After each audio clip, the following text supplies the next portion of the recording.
Marco T. Camacho. Here. Lynn Underwood Segley. Here. John F. Flores. Here. Catherine E. Leonard. Here. Justin S. McLaughlin. Here. Jean Marie Napolitano. Here. Naomi Neville. Here. There's a quorum present, Madam Chair.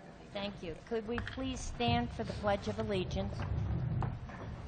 I pledge allegiance to the flag of the United States of America and to the republic for which it stands, one nation, under God, indivisible, with liberty and justice for all.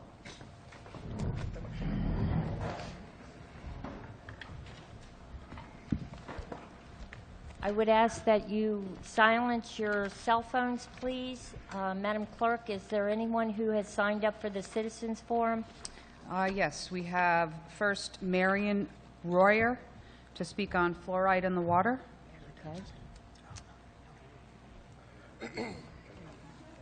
To the mic, please, and identify yourself. Okay. I would just tell them all. Yeah. Make it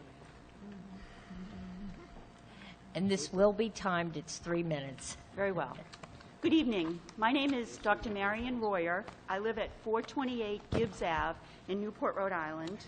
I was born in Dorchester, Massachusetts, graduated from Girls Latin School, College of the Holy Cross, and University of Pennsylvania School of Dental Medicine. I began my oral health career as a dentist in the United States Naval Dental Corps. I was stationed in San Diego, served aboard the USS Dixon, Anti-Submarine Warfare Base, Naval Training Command. I completed an MBA in Healthcare Administration during my time in San Diego. And then I transferred to Roosevelt Roads, Puerto Rico, served there for 3 years, and then transferred to Naval Medical Command, Bethesda, Maryland, and served at the hospital, and then completed a residency in comprehensive dentistry.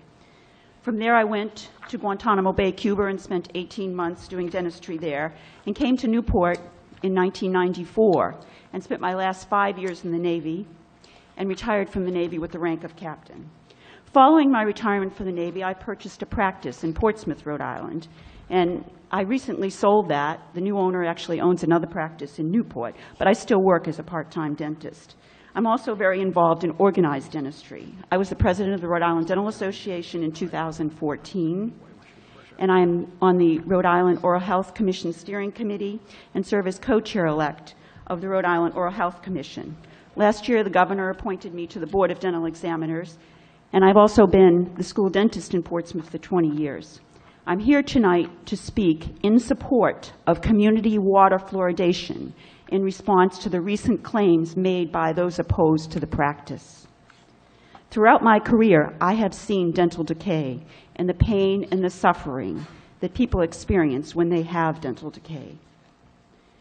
My profession and personal commitment to improving oral health outcomes for all Rhode Island residents forced me to be compelled to speak to confirm the safety and efficacy of community water fluoridation.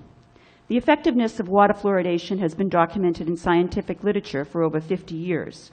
Since the introduction of water fluoridation in 1945, numerous studies have been published, making it one of the most widely studied public health measures in history.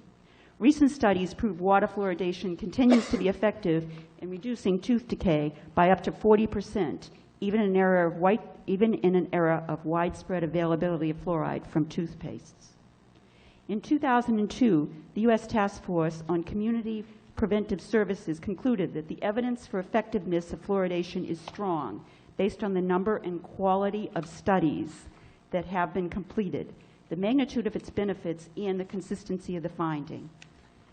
The task force issued a strong recommendation that water fluoridation be included as part of a comprehensive population-based strategy to prevent and control tooth decay in communities nationwide.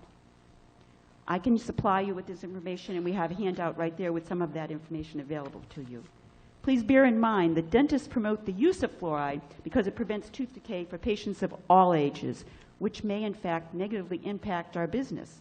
However, we promote community water fluoridation because we believe that the prevention of tooth decay and its associated negative impact on the quality of life of children and adults is more important than profiting from placing restorations to treat rampant disease. I respectfully request that you disregard the recent claims made against community water fluoridation and instead let your decision-making be guided by the multitude of peer-reviewed evidence that supports this practice, named one of the 10 greatest public health achievements of the 20th century.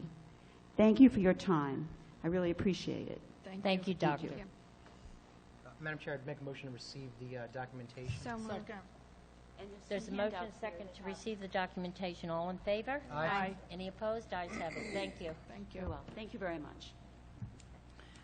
Kyle Hentz Yes. to speak on fluoride in the water. Thank you for this opportunity. Also, thank you for... Mr. Hentz, yes. If you could give us your name and Oh, address. I'm sorry, Kyle Thank- Hentz, 8 Brindley Street Thank in you. Newport. Thank you for this opportunity, and thank you for serving our city. I'm not an expert, but I'm going to do my best in 3 minutes or 4, as you gave the previous speaker, make a summary case against the practice of fluoridation. Leaded gas, asbestos, thalidomide, mercury fillings, DDT, all once declared safe by scientists, experts, and politicians, all now either banned or being phased out. That's happening to fluoride across the country and around the world. The links and statements sent to me by Rhode Island Department of Health and the city's utility director maintain that the safety of the practice is all but settled. It is not. In fact, there's growing evidence fluoridation is ineffective and dangerous to human health. Many communities and whole nations around the world recognize this and have ceased the practice or rejected it outright. Since 2010, in the United States, 205 communities have rejected fluoride. The number of Canadians drinking fluoridated water has plummeted 30% since 2005. 97% of Western Europe has rejected the practice. This month, the U.S. Food and Drug Administration issued a warning letter to a manufacturer of a product, tablets and drops, fluoride supplements, demanding that they cease marketing these products. That's our FDA now this month. That's because the FDA has never approved them as safe or effective. This has been the position of the FDA since at least 1963. They wrote in 63, sodium fluoride used as a therapeutic effect would be a drug, not a mineral nutrient. Fluoride has been determined essential to not been determined essential to human health. A minimum daily requirement of sodium fluoride has not been established. More recent scientific evidence, 2006, the National Research Council identified fluoride as an endocrine disruptor that can impair the normal functioning of thyroid gland. In 2014, the Lancet Medical Journal published a paper classifying fluoride as one of 11 chemicals known to damage the developing brain, a developmental neurotoxin, alongside lead and mercury. Dr. Jack Hall, International Academy of Oral Medicine and Toxicology, said recently there have been no safety studies done on fluoride supplementation and no accurate assessment of just how much fluoride Americans are taking into their bodies from water, supplements, and from other sources.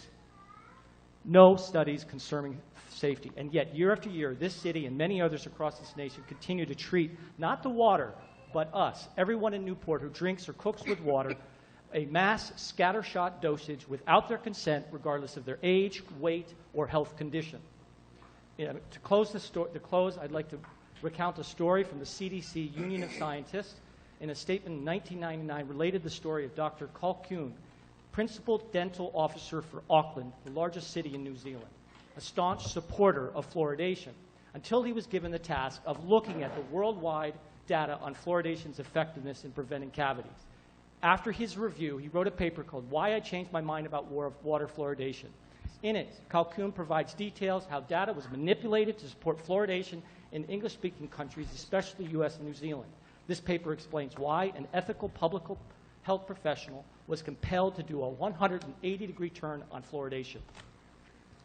I have 2 questions that I would like the city to answer. 1, who specifically in the city of Newport enacted fluoridation of our public water supply? There is no mandate, there is no ordinance requiring it. Under whose authority is the practice currently being undertaken?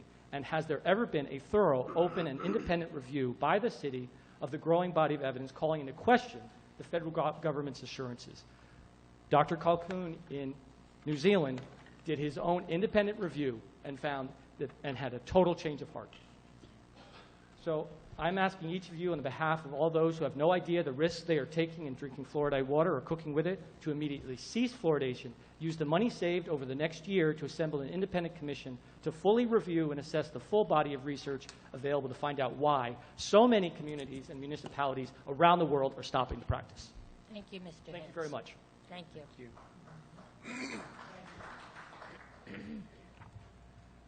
Council liaison updates?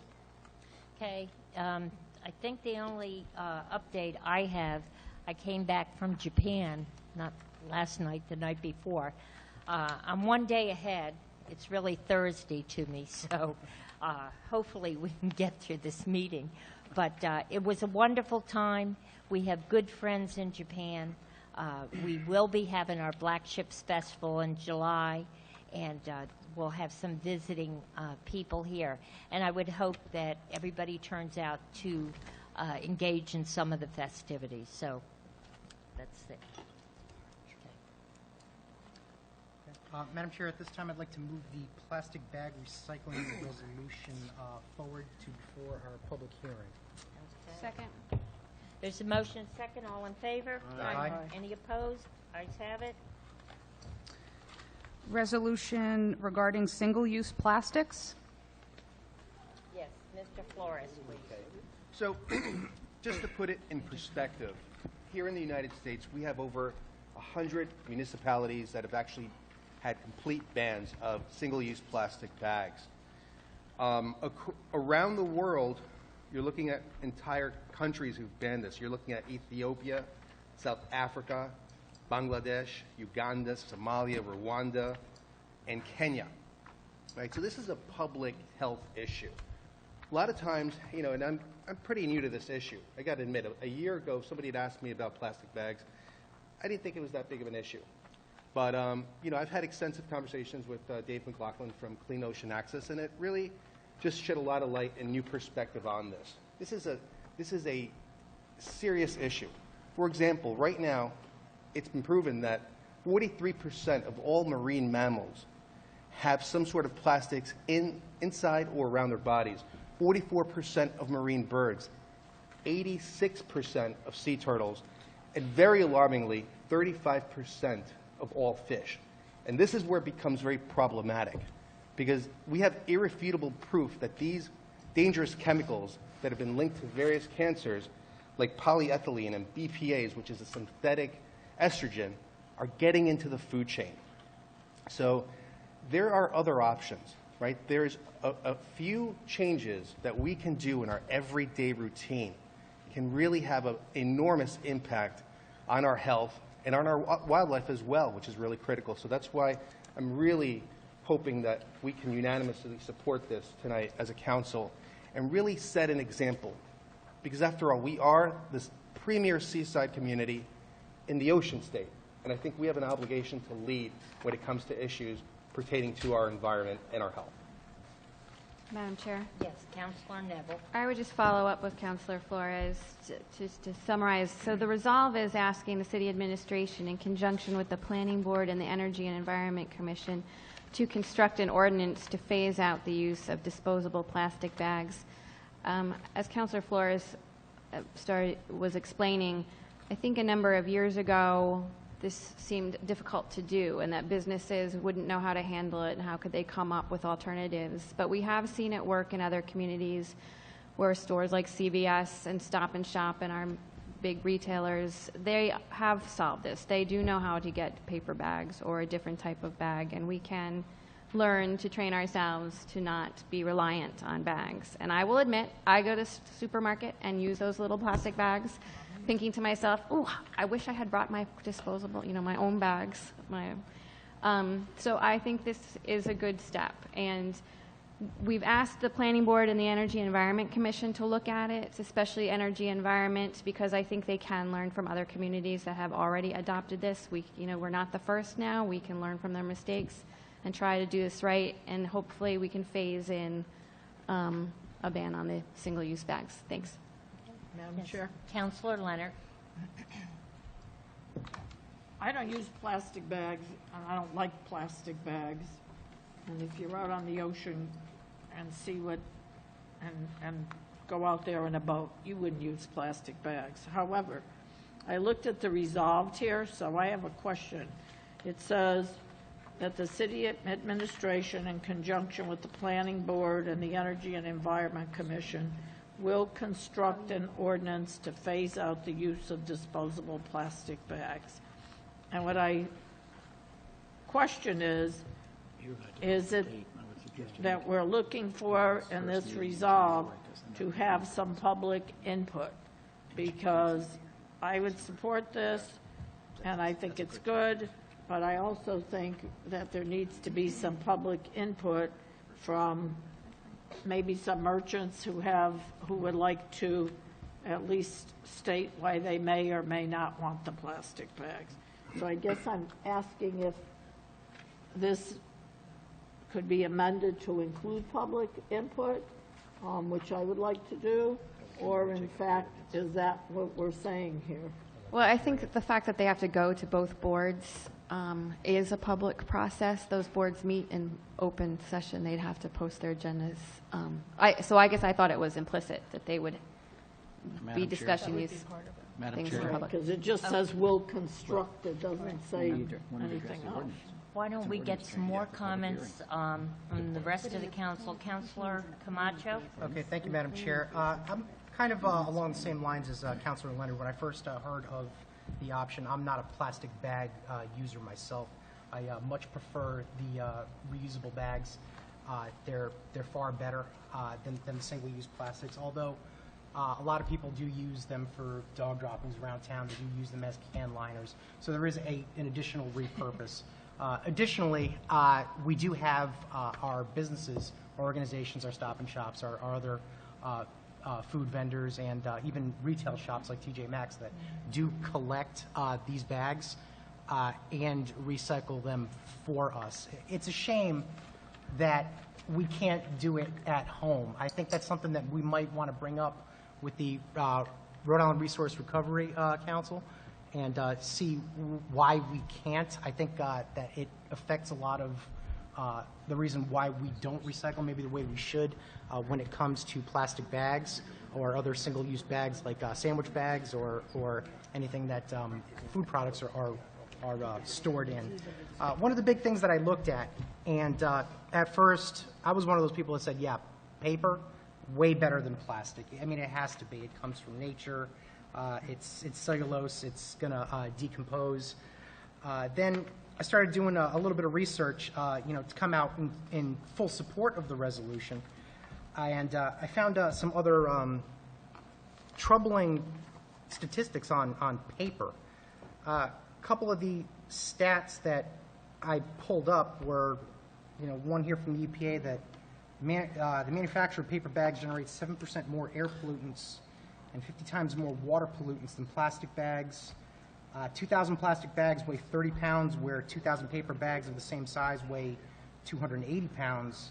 Plastic grocery bags consume 40% less energy to produce and generate 80% less solid waste than paper bags. I'll give you another one here. Paper takes up to 9 times more space in landfills than does plastic. And the list kind of goes on and on and on. And I'm going to put it in a nutshell. Neither one of them are good. Paper, plastic, they all have an environmental consequence. Even paper on the flip side of if it gets into the water, it naturally decomposes. It releases as carbon dioxide back into the atmosphere, a net zero for zero. But when it gets into our landfill, it is anaerobic and produces methane, which is 25 times worse as a greenhouse gas than actual carbon dioxide. So I don't want to say no to this, but I'm of the opinion that we need more information before we go forward. I think we need to consult with Rhode Island Resource Recovery. I think we need to consult with the public, certainly with the Energy and Environment Commission, Clean City, and get the data. I'll use a couple of examples of recent moves that we've made in protecting our environment. First was the comprehensive reevaluation of how we hold our special events and what kind of recycling we do at special events. We took several months to actually fully vet that, and it looks like it's going to be a good success. The second thing, which has been a little bit more controversial, was how we handle our bulky waste items that head to the Johnston landfill. We vetted that over a course of months, and it's been or was and continues to be kind of controversial as the way we do it. Although it has been successful in reducing our overall net refuse that goes to the Johnston landfill, it has been met with a certain amount of skepticism. So from a vetting process, I would actually like to see more data. I would like to see a full report come before council so that we can make an educated and informed decision as to whether or not to ban the plastics, or if we should be applying maybe even a 10-cent fee to paper as an offset to encourage folks to use the reusable bags.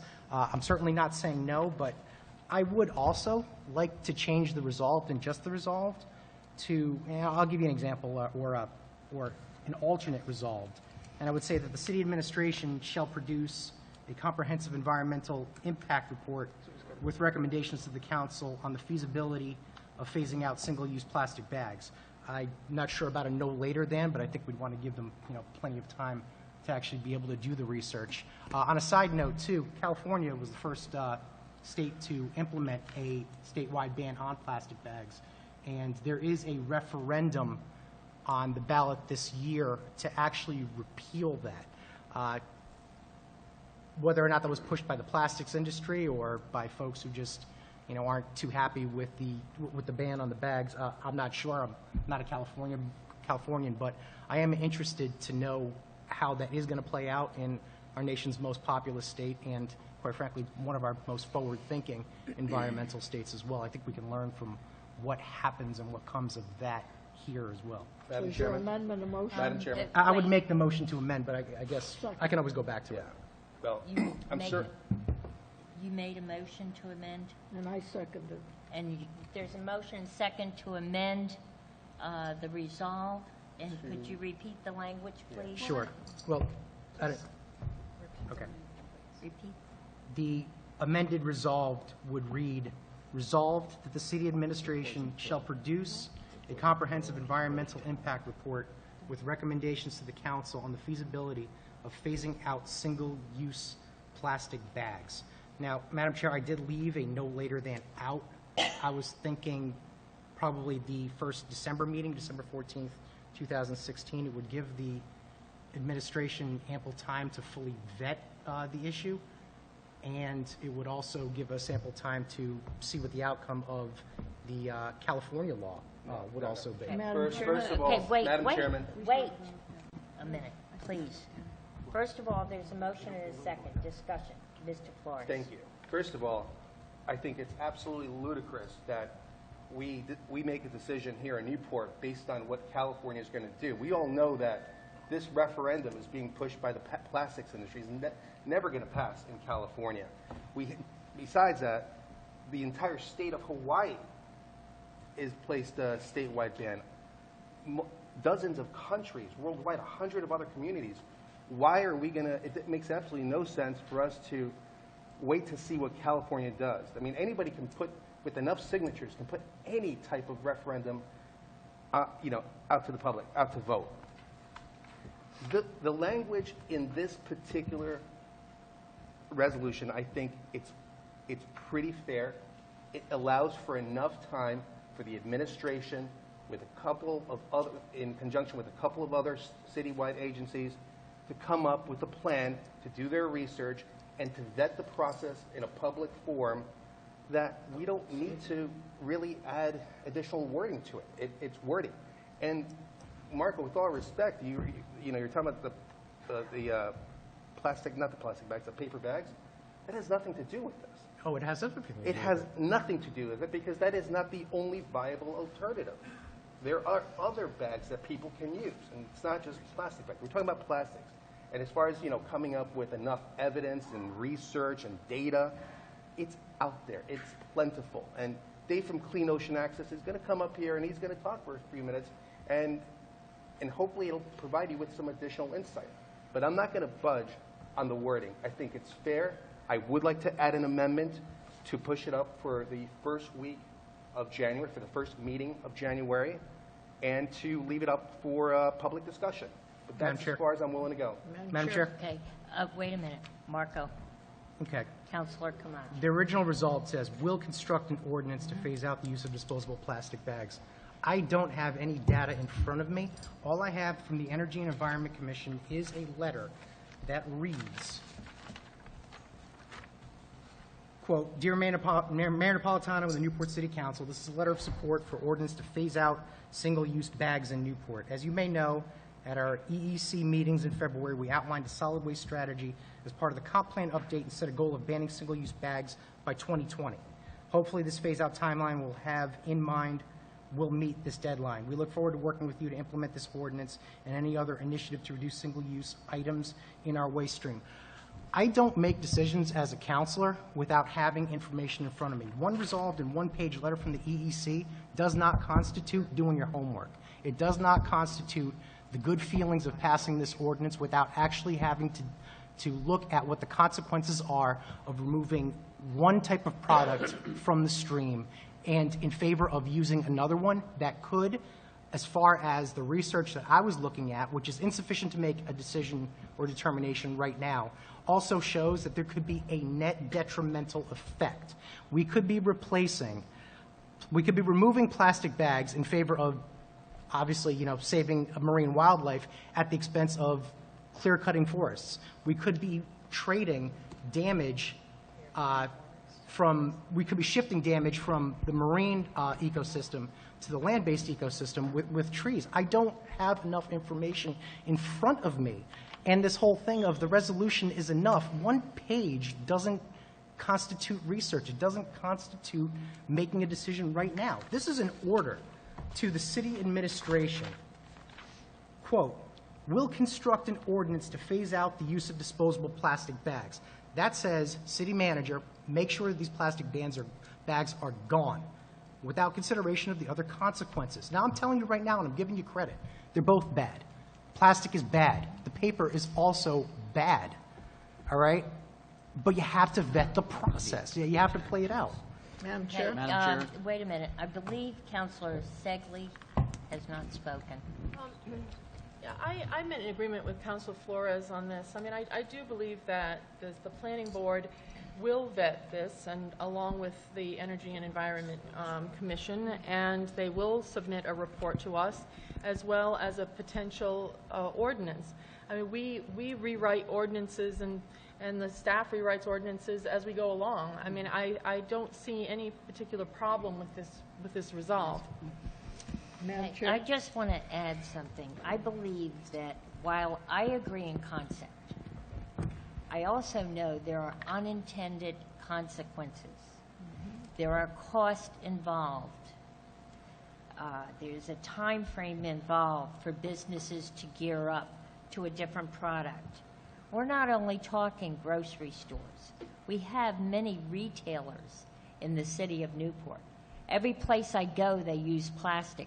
I agree with Councilor Leonard's thing about the public input.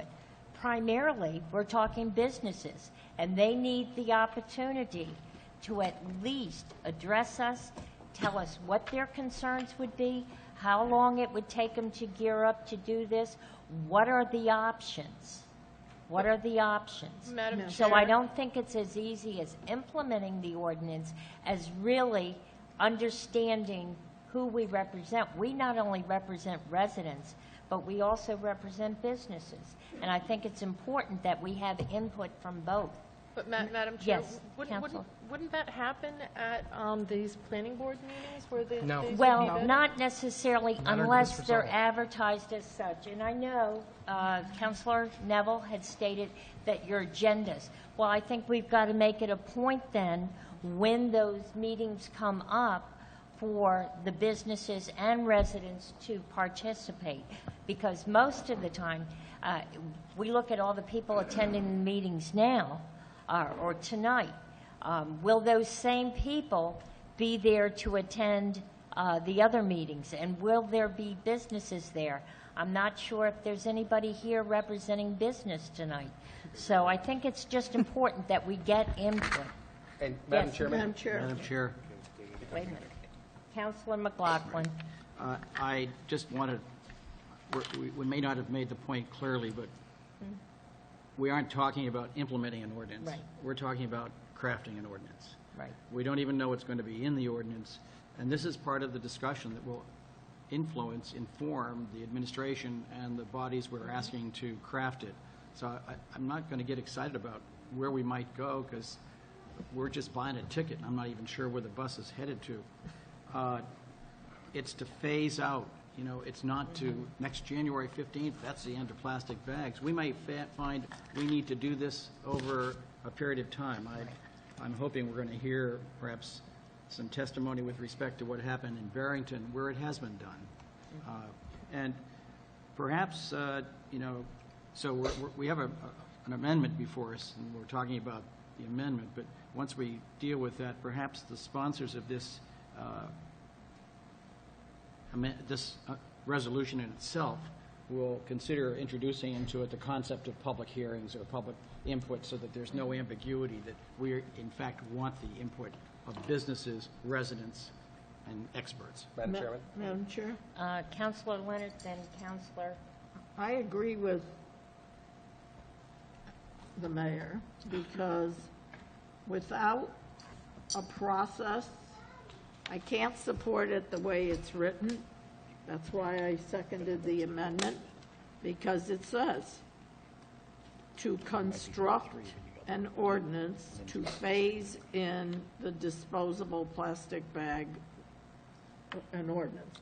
I want to make sure that there's a public process. I don't believe that it's our position, or should be our position, to say, there will be no say, we already decided, and that's that. So if this is as is, I'm not going to support it, not because I don't think plastic bags should be gone, but because it's a process thing for me. Councilor Flores. So, just to be clear, we've heard back from 4 different chambers of commerces in municipalities where they have banned plastic bags. Edmonds, Washington, Cambridge, Massachusetts, San Jose, California, and Westport, Connecticut. And from each of those presidents of that Chamber of Commerce, they have indicated that there has been not one single complaint from any of the businesses in the area. The consensus from all 4 has been, it becomes a new norm. This is what people become accustomed to. During the public hearings, which is an inevitable part of the process, Councilor Leonard, but it's going to happen. So, yeah, I'll throw that amendment in there along with the timeline of January 1st, but it's really redundant. But if that's what it's going to take to make everyone feel nice here, then sure, I'll do it. But again, that is part of the normal process that we're encountering. So, Could you read then the amended resolve? I mean, Well, Madam Chair, if I could just, I want to move the previous question. We have an amendment before us Right. with a second, and why don't we dispense with that before we... Okay, could you? You want me to reread it? Yeah, please Okay. reread the amendment. Okay, Madam Chair, this changes the resolve to, that resolved, the city administration shall produce a comprehensive environmental impact report with recommendations to the council on the feasibility of phasing out single-use plastic bags no later than December 14th, 2016. Okay, are we, any other discussion on this? Are Madam we ready? Chair? I don't know why we just couldn't amend that and say with work or with input from the planning board and the Energy Environment Commission. To me, it says the whole thing, at least that's how I feel. The only thing I'm concerned about is that there is a public process, and I know Me too. you've said that the planning board and the energy and environment, maybe a separate meeting for the public to address this. You know, that's my only concern, because we do have a lot of businesses, and I believe they are entitled to weigh in on this, because it's a big change for them, and it can be costly for them. Madam Chair, Yes, Councilor. I think Councilor Flores was willing to add that public process into, as an amendment, but to the original resolve, not to Okay. the... Madam Chair? Yes. My problem is with the last sentence, will construct an ordinance to phase out the use of disposable plastic bags. Why bother having public input if we've already made the decision that we're going to do it anyway?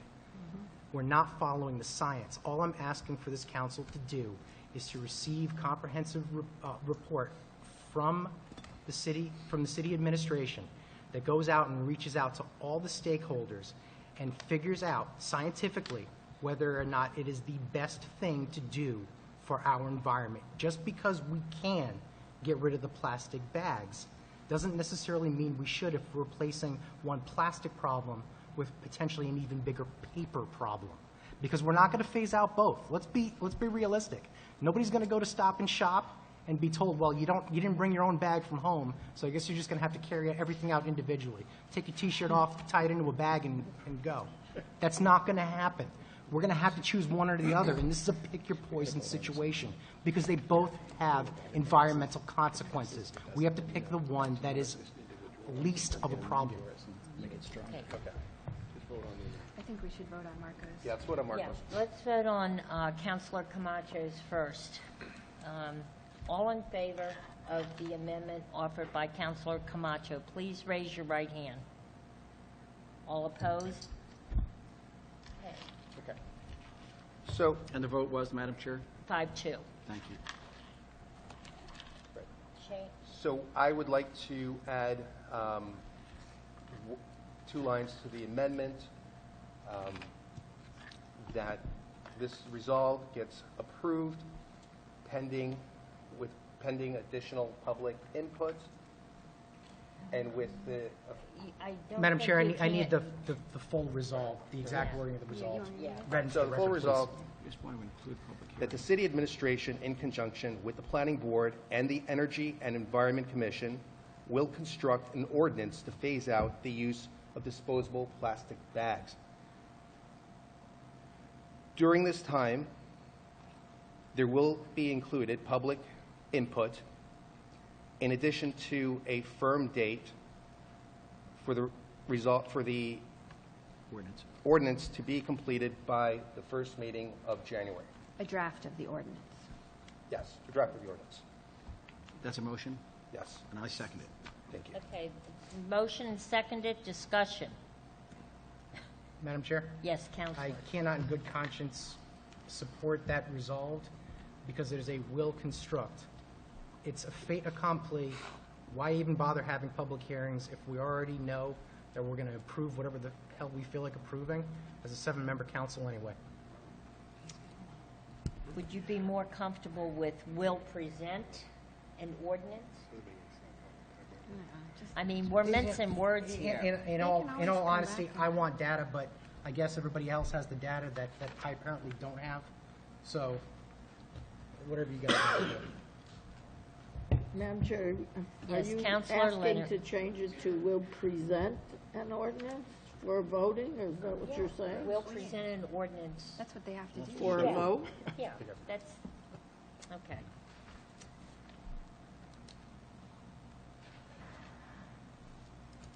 Madam Clerk, can you read back? Oh, Give it a shot. yeah, let me go back to the video. Okay. Or does somebody want to read this Does- back in its present? We can read it back.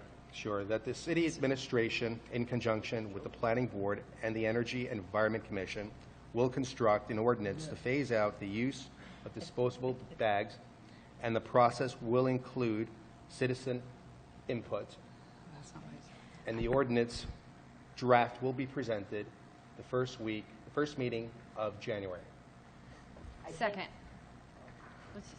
There's a motion and a second. I do believe that Councilor Leonard was, instead of using the word construct, will present an ordinance. Will present, Okay, sure. all right. Okay, that's There- what we have, will present. Madam Chair? Yes, Just Councilor? one last comment. We Yes. go down this path, and we've already determined that the science is settled on plastic bags, and we're just moving forward. I Madam haven't Chairman, seen I gotta any make data.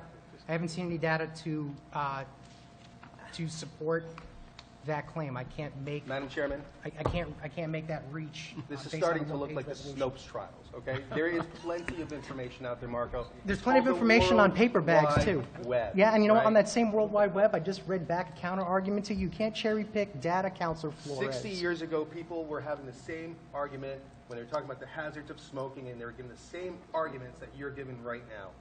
It's archaic. I move to vote. Okay. Do we want to hear from the public? Yes, Councilor McLaughlin. Does anyone from the public want to speak to us on this issue? Okay. You know, Yes, is there anyone from the public that would like to address this issue? To their peril. Anybody brave enough? Come on up. We won't yell at you. Madam Chair, by the way, I pulled those stats from the EPA, Councilor Flores. So unless the EPA is part of that Scopes monkey trial or whatever you're talking about, then Yes. maybe you should go on the internet and go check out some of the data All there. right. Okay, thank Thank you. you, Marco. Your name and address, please. Lisa Wagenbach, 129 Mitchell's Lane, Middletown. Okay. I haven't prepared anything. I sort of came last minute, but I did want to come and show my support for this motion and for the idea to ban the bag and ban the plastic bag, first starting in Newport, and I'm really hoping that it's something that could perpetuate and build momentum into something that we could eliminate throughout the island. I've been involved with the Surfrider Foundation and with Clean Ocean Access for a number of years. I was involved with the efforts to help ban the bag in Barrington successfully, and that was a really great crowning victory. I wanted to address just a handful of comments to some of the discussions that the council was having earlier. The first is directed at the comments pertaining to the difficulties that might be experienced by local businesses. And I just wanted to say that in every place that I've traveled for my profession, which is advertising, around the country and around the world, I can assure the council that businesses, if anything, only experience a positive reaction to this type of development in their business practices. And in large part, that has to do with the identity that that particular business, no matter how small or how local, is attempting to identify themselves in a global way. And I think everybody can agree that thinking globally these days does, and sort of levying that identity is an excellent asset to one's business, without a doubt. The second thing that I wanted to point out was the need for backup information and perhaps more data. I think you have an excellent team with Clean Ocean Access to provide you with any data that you may not currently be aware of. If you weren't aware of it, I suggest, gosh, I could probably provide at this meeting a list of about 10 really great easy to read and easy to digest websites that are circulating on Facebook and any sort of social media. I mean, the facts are out there. Thirdly, I did just want to say that having traveled around the world and around the country for work, water events, and personal reasons, I can name probably 7 countries that I've been to on my own where the plastic bag has been banned, not to mention about 5 to 10 cities where it is banned. And the alternative, the idea of the alternative bag being provided by a business isn't always the direct solution. I think what many countries and some of those cities are doing really well is trying to educate the public in how providing a bag isn't the business's responsibility. It is the customer's responsibility to be able to carry out their own products. I know I'm sort of speaking a lot. Okay. Thank you very much. Thank you.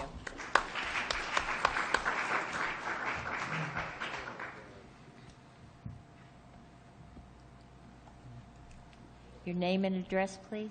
Hi, my name is Elaine Amaral. I live at 21 Halsey Street in Newport. I'm a local high school science teacher and a board member of Clean Ocean Access.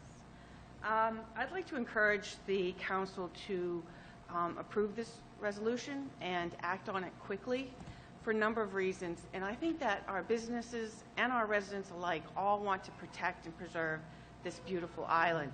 And plastic bags are accumulating on the streets, on the beaches, in trees, and it's problematic. And we've heard this addressed tonight, and I wanted to call your attention to the cover of the Newport Daily News this morning, talking about sailing, which is a really wonderful industry here in this island, and we have had a lot of sailing competitions, and we are recognized for that. However, in the sports section, they talk about plastic bags at the Olympic, an Olympic nightmare being that what if a sailor was coming to the finish line and all of a sudden was deterred because a plastic bag got caught in the rudder? And this is a problem that they're facing at the Olympics, and they're talking about how they're going to resolve this. And it's something maybe they should have thought about a long time ago, and we can start thinking about it and acting on it now. And Marco, you say you're concerned about paper bags, but people can start bringing their own bags to the grocery store, and many people already do. So I think the solution is easy and it's common sense, and it's something we should act on sooner than later. Thank you. Thank you.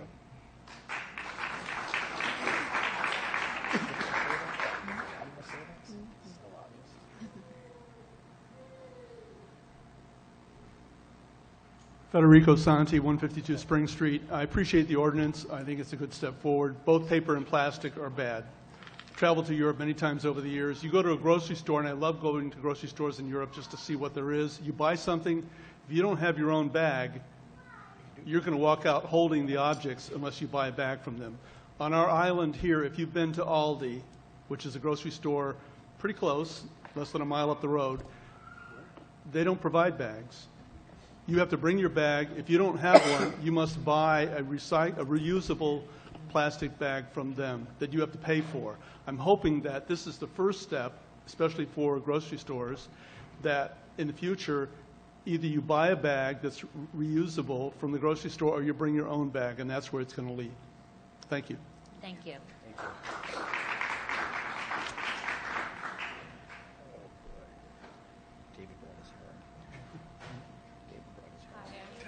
I live at 30 Channing Street in Newport. It's my first city council, so thanks for having me.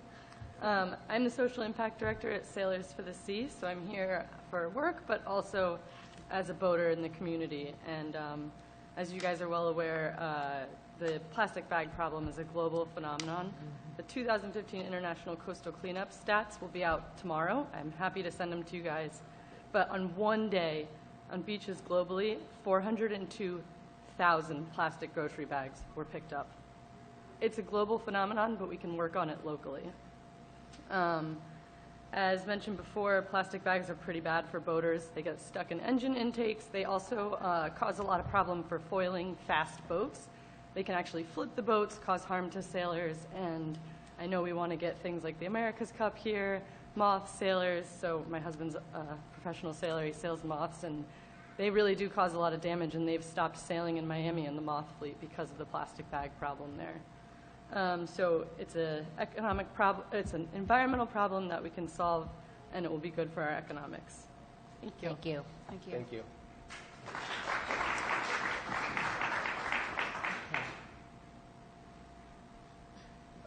This will be the last comment. Hi, I'm a neighbor of Newport, 59 in Bello. I would like that there exists an ordinance that ban the bags because I'm a lover of the ocean, and I think it's not only the animals. We are seeing more plastic bags everywhere. We can have even accidents in the road because just today there was a big plastic bag in the road, and it was just in my screen. And you can have accidents, you can have, I mean, plastic bags are not good, and there are other ways that you can, I'm living here for 12 years, I'm coming from Europe, and there are many communities, like this community, that they don't have plastic bags, and they do what Aldi is doing. Like, you pay for your plastic bag, or you bring your plastic bag, or you bring your bag, you know, but there are ways. And with the paper, we recycle paper, so we have to continue recycling paper and more and more. Thank you. Thank you. Okay. This will be the last speaker. I thank the council for the time. Yeah, I'll keep it short. I usually do.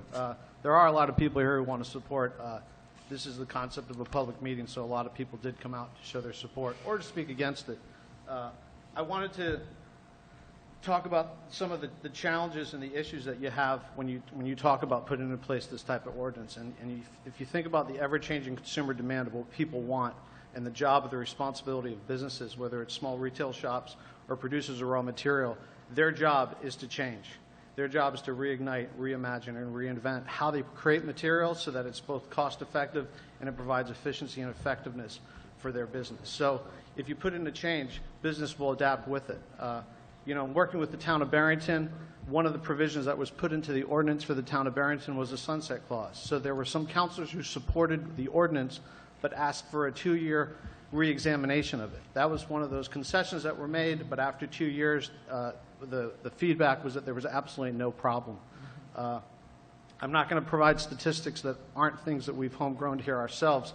The citizen science effort on this island in the last 10 years, we've worked together and provided a lot of meaningful, impactful data. We've improved water quality, protected shoreline access, and we're reducing marine debris. In the last 3 years, we've removed 9,641 plastic bags from the shoreline of Aquidneck Island. The percentage has increased a little bit each year. In the last cleanup, we started to keep track of the exact amount of clearly identifiable single plastic bags, and that was about 70% of the last cleanup. So we're starting to provide that data because the councilor in Barrington asked for that a few months ago. We're here to help. Everyone in the community wants to help to make sure that this goes forward.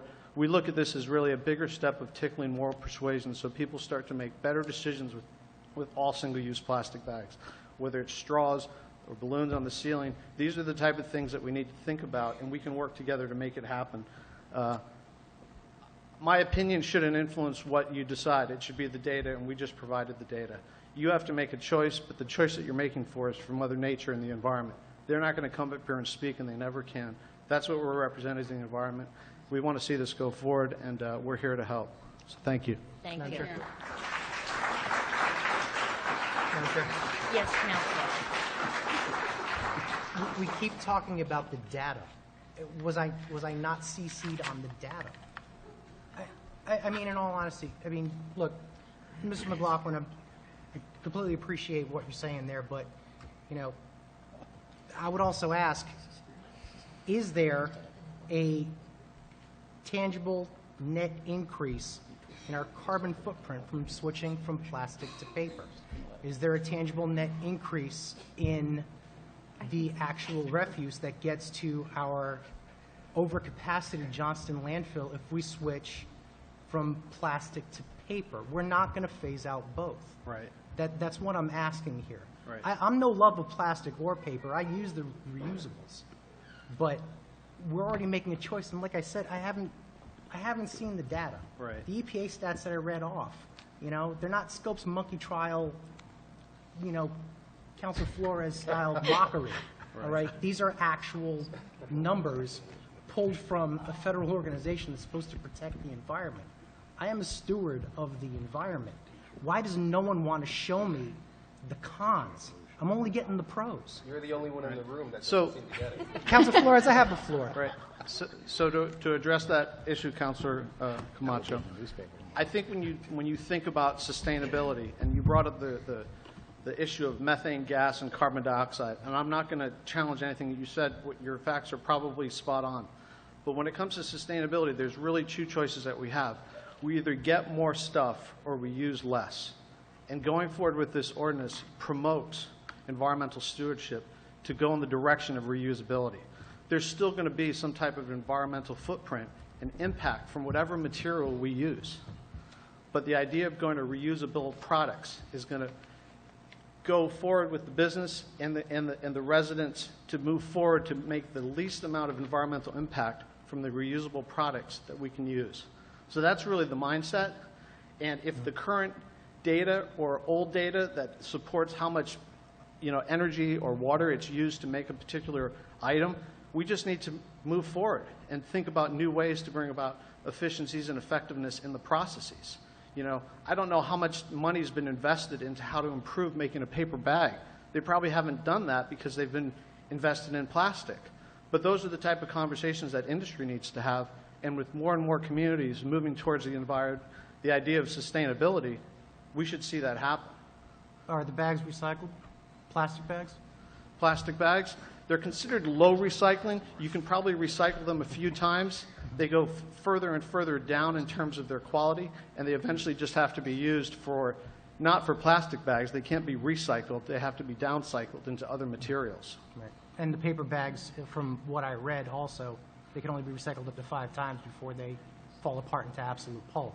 Yeah. So there is a down cycle for both. Absolutely, and I think even the best reusable bag probably falls apart eventually, just like the best shirt you can buy eventually falls apart. But the idea is that to draft the ordinance and to move in the direction of phasing it out is we would then address those particular topics and be able to provide that long-term vision of how to move towards a reusable product. Whether you put on a tax to use paper bags or not, I'm not necessarily advocating for that tonight. Some communities have done that and others haven't. So it's one of the tools in your tool chest that you can consider. But yeah, to move away from paper and plastic is really what you want to try to do. Does Clean Ocean Access have any data as far as how many plastic bags you pick up, or how the currents affect what gets dropped off in Newport? Because it's only going to be Newport and Barrington with the plastic bag ban and all of Narragansett Bay. Well, we have a limited scope, so we only work on the island, but I really think that, Newport and Aquidneck Island has deep maritime roots, so the ordinance that you create as being a leader, we're going to take that to our friends up in Middletown and Portsmouth to make sure the same thing happens, and hopefully it can get to the State House for a statewide ban. I mean, we're the ocean state. It makes sense to take care of the ocean. But in terms of the data, in the last 3 years, we've collected 9,641 plastic bags on the shoreline and watershed of Aquidneck Island. Thank you. Madam Chair, I'd like to make a final comment for me. And Thank you, Mr. And my comment is, the bottom line to me is that this will all be vetted, and any ordinance that is created will come back to us for a vote. So I will support this, but in the end, all of us will see a finished product ordinance, and that's when it'll be finalized. Thank you. Are we ready to vote? All in favor? Aye. Aye. Any opposed? 6-1. Madam Chair, let the record show that the reason I'm in opposition is not because I am in favor of plastic bags or paper bags for that matter, but because I have been provided no data as to why we should move forward with a plastic bag ban. Scientific data, that is. Thank you. Public hearing on the recommended 2016-2017 operating budget. Yes, this is a public hearing on the recommended budget. Is there anyone here that would like to address the budget? Madam Chair, Yes, Councilor.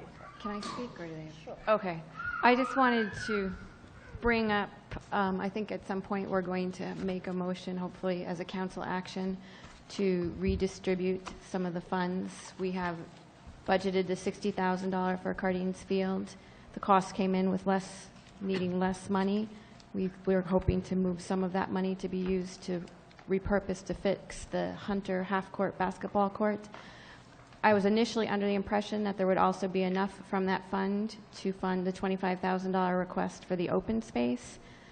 But I would say if there's not enough money from repurposing the Cardines Field netting surplus, that in our next budget meeting, the $25,000 be added into the budget to be allocated for the open space initiative.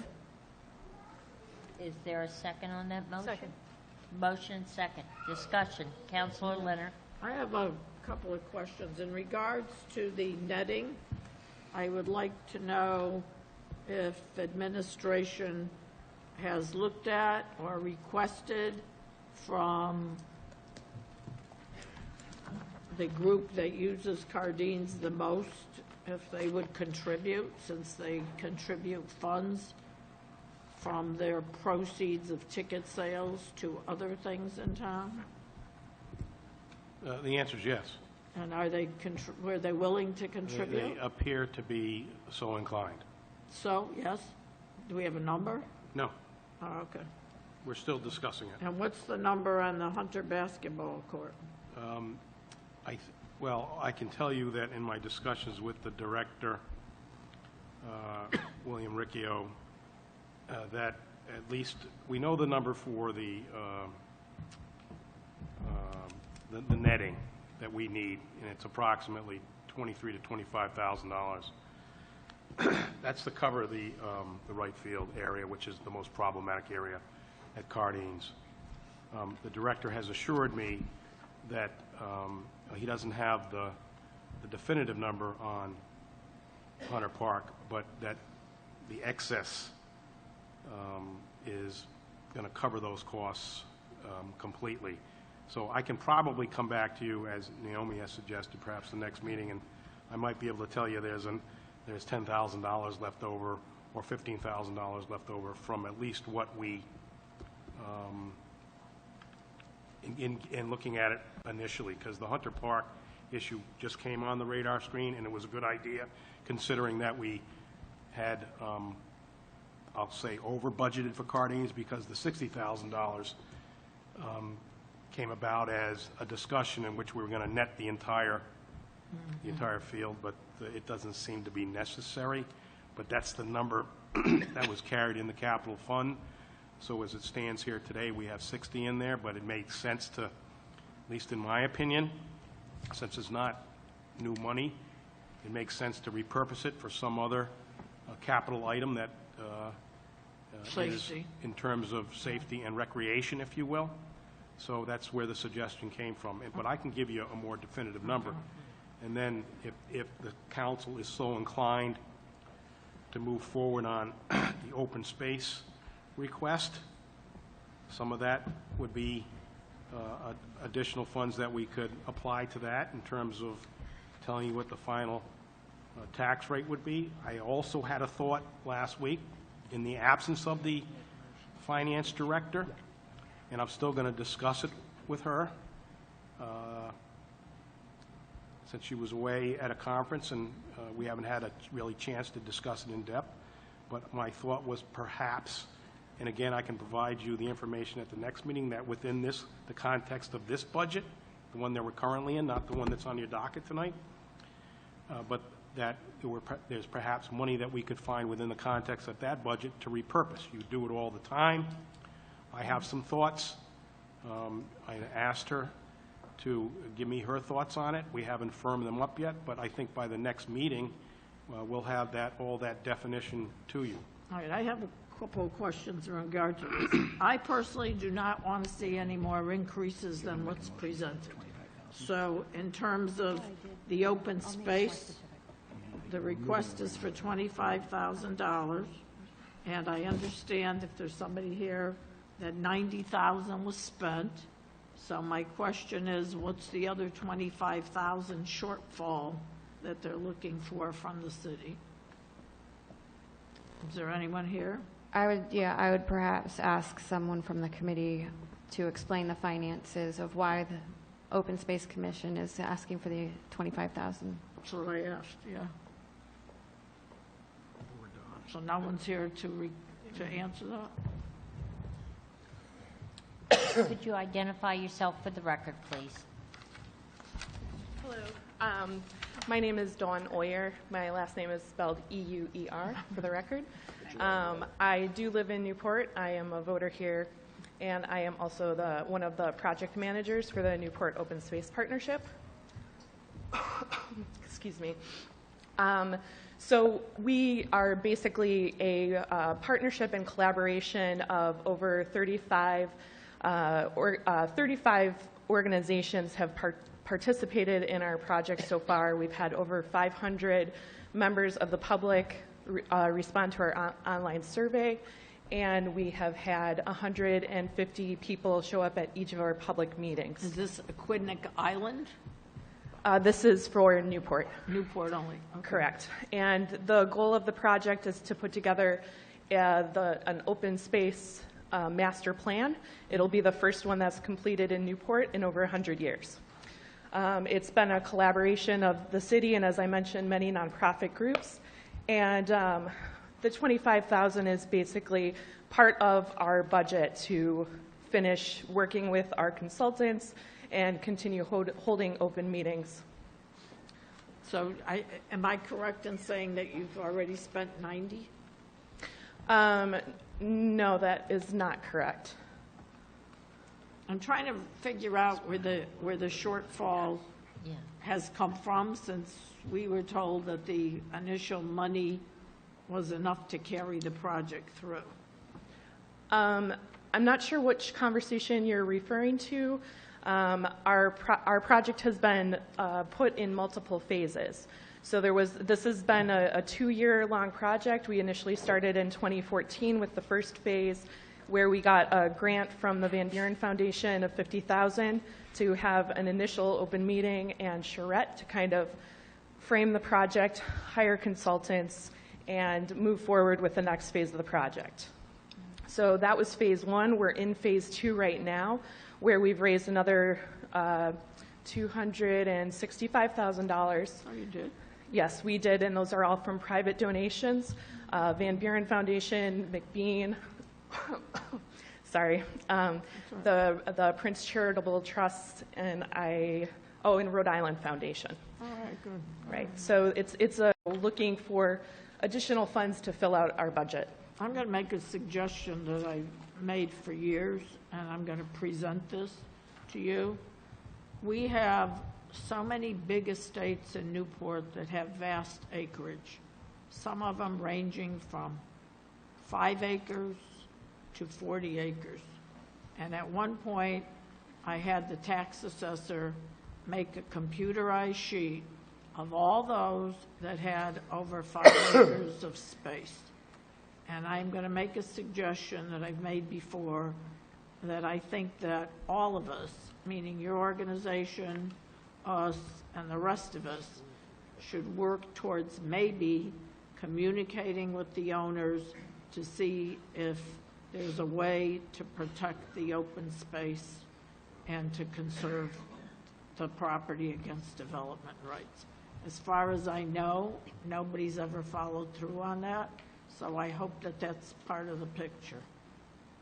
I appreciate that feedback, and I would love to follow up with you more to make sure that that does happen. Thank you. Dawn, can I ask a question? When you originally, formed your committee, yes, did you establish a budget? We did establish a budget, and it's basically a collection of nonprofits. So if any of you guys have worked with nonprofits, as you work on a project and you work on a nonprofit, you're always funding. Working for quite a number of years to put this initiative forward. I saw an initial draft and did express some concern, but my comments were well addressed. I feel like the consultants have been working quite hard. I think as Dawn mentioned, over 500 people have filled out the survey. They've had public meetings in excess of 150 people coming to attend. So it's clearly important to the community. And I realize that we didn't have it initially of the $25,000 in our budget, but I feel like it is an important thing we should be adding and, and sort of step up to the plate to be a partner in this. Madam Chair? Yes, Counselor. A little bit of history is in order here. This project goes back to when Jane Howerton was the city manager, and to the fact that the Van Buren Charitable Trust, who have made fantastic investments in the city of Newport, along with the other charitable foundations and groups in the city. But they pointed out, you don't have a master plan. You don't have a plan of how you're spending your money. We're going to stop giving you money for things in the community until you have a plan. That was a fair point. And then, in great maturity, they then put out money to help start the process of developing the plan. I want to jump to something that's on another item in our docket tonight, where we talk about fixing the parks at Myagtenobe Park, when it says, there is great demand for additional athletic fields in the north end of the city, whereas 65% of Newport's children live, as detailed in the Newport Open Space Master Plan currently in development. They have been developing a plan that's going to help us shape the work that we do in the future to make Newport a better place and to address the needs of the community, whether it's in the south end or the north end of the community. And this $25,000, it's like an investment. When this plan is finished, we'll be able to go to some of these foundations who may not have been giving us money for a few years and say, we've got a plan now. We need your help to execute this plan. So I think it's a timely request, and it's an appropriate request, and it's going to pay off big time in the long run. And I don't want to minimize the fact that you have had the support of staffing, which really translates to money, but, you know, from the beginning. Yes. So I think in that respect, I want to acknowledge that there are people on staff that have been helping you right along. Absolutely. Thank you. Thank you. Madam Chair, do we need a motion to, from the council to include the $25,000 into the budget for our next meeting? Or I would make that as a motion to include. Second. Sure. Madam Chair? There's a motion and a second to include the $25,000 at our next meeting. Madam Chair? Yes. I thought that the city manager was going to come back to us to see if there's funding available without raising the mill rate. He's going to find out what it is. I can. I guess the motion could include it into the budget, but where the money comes from, we can determine at the next meeting. Yeah, I think that's probably appropriate. Yeah, I would support that if you're going to amend it like that. So I would reword the motion to say to include the $25,000 for the open space initiative, location of the money to be determined at the next meeting. Okay. Second. Motion, second. Discussion? All in favor? Aye. Any opposed? Ayes have it. Madam Chair, I make a motion to approve the ordinance appropriating revenues for fiscal year 2016. Hopefully that's not the end of the Second. discussion. Oh, you want to continue? Okay. Well, I was going to say as amended and to open it up, I guess, As for more. amended. I think that at this point in time, I'm at least going to reach out and ask the school committee who are present here tonight whether they would like to speak to the council. We discussed this in a workshop, but you have a request before us, and this is your opportunity to ask us if you want to. Colleen, you should just repeat the speech you gave at the workshop. In 2 minutes or less.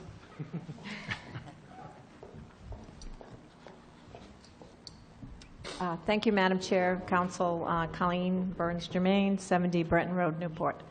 I'm here before you this evening because our request for the school department is for a 4% increase over last year. I do realize and I understand that going forward in the planning for the city, 2.5% was put in the budget, and thank you for that. We appreciate that. But we also have a lot of needs, and we also have an increase in student population, as well as an increase in some of our L population. And as you can see from the past PowerPoint that we presented, we had some unexpected students arrive. We accept all students with open arms. We had unexpected students arrive as well, in which we had to pay some out-of-district placements that we weren't expecting. Today, I did give and forward last meeting, you asked about student population. So you'll see 2 packets in front of you this evening, and I know you just received them, and it's in regards to the changes that have occurred. And if you just look at June 15 and look at September of 15, and then look at the changes there, you'll see we've had over 100 new children, and at times even higher at that, come into our system. So the great news is we have more children, and the great news is more Newport families are going to Newport schools.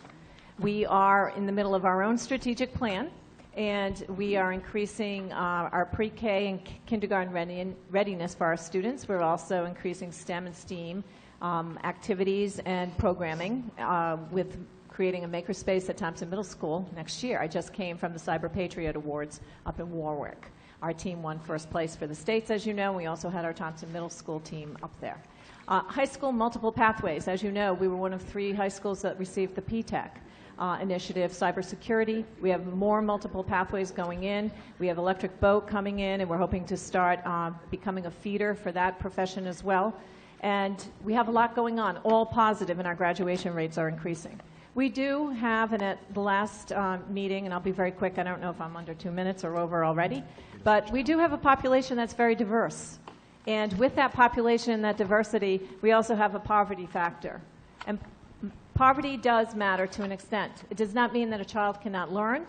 All children should be held to high standards, but sometimes when those children come into our system, they need more supports in order to close the gap or lessen the gap between when they arrive to us in public schools so that we can get them on track and get them on track faster and get them to graduate and walk the stage. I feel very fortunate to be here with the superintendent of Newport Schools. I feel fortunate to have the school committee behind me that's supporting us, and I'm very appreciative of the city council for all their efforts. But I truly believe, as I've said before, if we want to have a strong city in Newport, we need to have a strong education system. We want a place where people want to live, they want to move, and they want to have their children attend public schools. And we'll do everything we can as best as possible, working with you at all times, continuing our efforts in consolidating different departments in order to be more cost efficient and effective. But at the same time, we have more students, we have needs, and we do need the 4% increase. So thank you for the time. Madam Chair? I just have a few questions. very quickly, just to get Have you officially received the federal reimbursement for 14 and 15?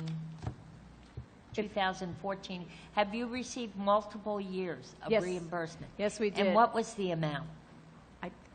I'm sorry, I don't have paper in front of me. It was substantial enough so that when we end this school year, I believe it was it may have been over 200. I'm going to look. I don't have anything with me at the moment. Okay. But it's substantial enough with the budget freeze that we put in place in October and getting the federal impact aid that we had not received for many years because it's unpredictable. They were behind because of sequestration, et cetera. That we will end, projection right now is we may wind up with a approximately $300,000 fund balance going forward. So, as you know, in our budget presentation that we shared with you, in order to meet all the needs we have made the suggestion that we would take, I believe it was $250,000. I don't have it in front of me. Thank you. $250,000, and take that fund balance forward to help us to get through the following school year. We know that is not a sound way to finance our budget, but we also know we want to work as best as possible with the city and understanding the impact on taxes and being respectful to taxpayers, that we want to try to keep costs down the impact down as little as possible. So that is why we're making that suggestion. We're hoping going forward we have a 60% increase in our application rate for career and tech. That's great and we also have at this time we have 42 out of district students in our programming right now total. We have over 40 from out of district that have applied just for next year. We have 3 programs right now that are potentially capped going forward, and we may have a waiting list. We do get some attrition over the summer. 14-year-olds change their mind. But we're hoping that we'll be able to continue with our marketing efforts and keeping students wanting to come to Rogers High School and participate in our programming. So we are creating a business plan with our Career and Tech Center and with P-TECH as we go forward, and how we can help reimburse and refund the programming so we can become more self-sufficient and also to help add to revenues that we receive. We're also being aggressive in our grant funds. My other question is, aren't you, or won't the school department receive an additional $299,000 in their budget from the state? We will receive approximately between $234,000 and $290,000. That is already in our revenues calculation for next year. Yes. Okay. Madam Chair. And what about the out-of-placement students? I had asked the question before, and there were some questions about whether they were actually students from Newport. Not all of them are. What happens is they go through a court system. Sometimes it's about the last address.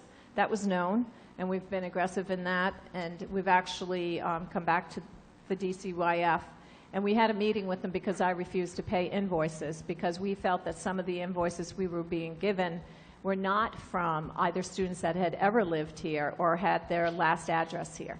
So we have found 3 of those, and those were taken off our rosters. Okay. Some are not. Some are out of our control, and they're court appointed. Okay. Madam Chair. Yes, Counselor. I asked a question at the workshop about the voc tech. Yes. And we have a lot of new students that have come in. And my question was, what does it cost Newport to take them through the programs and help them grow? And are we getting reimbursed a full amount from the communities from which they come? That we are putting under, we are reviewing that right now, and we're taking in all the expenses we have, and we do not have a definite number for you now. Right now, our tuition rate is at $14,000, which had increased from the past when I was here before, and $7,000 for part-time. One of the things I think we also have to understand is when I arrived, the Career and Tech Center, there was not a lot of investment, or there was not a lot of support in that area. We also did not have a lot of students from out of district coming in. And what I did was I reconvened the superintendent's board. So all the superintendents from the sending districts, we meet now either monthly or quarterly, depending upon the time of year. This time of year we meet more often. And one of the things we had to do was we had to build trust and predictability for our sending districts. Because as a former superintendent that used to send students to the district, it used to be that the billing process did not occur until the early spring or late spring. And there was an unpredictability as far as the tuition as well, because you had to wait for a formula to be devised, et cetera. So we brought the board together, and we raised the tuition as far as when it was then. And we're talking about now, so we're talking about in 2014 for 2015. And we agreed we'd do a full-time rate and a part-time rate. For the sending districts, it made it easier for them in their budgeting purposes. And as for revenue, it made it easier for us to review.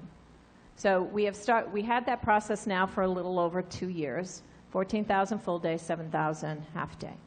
As far as the actual costs, which I understand what you're driving at, is we are now looking at that as well, because you also have to understand if the divisor is higher, the cost is going to be less. So when we had fewer students in the program, the cost would have been much higher per student. We will have both those figures for you to see and to review. Okay, and I would like to now make these comments. This city council has given the school committee over $4 million in increases since fiscal year 2014. I have the list. It's in services, taking the debt, and in real money. Newport has the highest per pupil cost in the state. At this time? That's what I'm told. Okay, I'll look that up. Also, Newport has the highest per capita low-income housing in the state, which I think that the state needs to pay attention to, and it seems like we're not getting far in that regard. But I'm going to say that for me personally, as someone who listens to the public and tries to understand the driving forces, and I am a previous educator, the 2014 census showed that 2 communities in Rhode Island lost population, and Rhode Island's one. So I'm going to say that part of that is that the people may not be able to afford to live here. So knowing that and looking at it, I personally feel that we all have to stick to our budgets, and in this budget, it's 2.5% increase for the schools on top of the $4 million plus we have given. And Newport, people say the Newport mill rate is not so great. But what people don't say is that the Newport assessments are probably the highest or one of the 2 highest in the entire state. And bringing new families with better schools may not always be the case. I'm not sure, but I know that schools are important. I think, though, that we also have to be careful that we have people who have lived here for years and they can afford to stay here. It's a balancing act. But my personal opinion is that we have given an awful lot. We keep going back to shared services and how we can work together, and a lot of that has not really come to fruition. I know it's in process, we keep hearing, but, I mean, I talked to the city manager, I talked to others. I would like to see more of that, but a 4% increase in this economy is a tough sell. Madam Chair? Yes, Councilor Neville, and then Councilor McLaughlin. Thank you. We have a discrepancy of the 2.5% to the 4%, and I'm not sure what percentage in between is the right way to go either. But I would just like to highlight that the recent client citizen survey we got highlighted that people wanted us to pay attention to our schools and that they desired a good school district.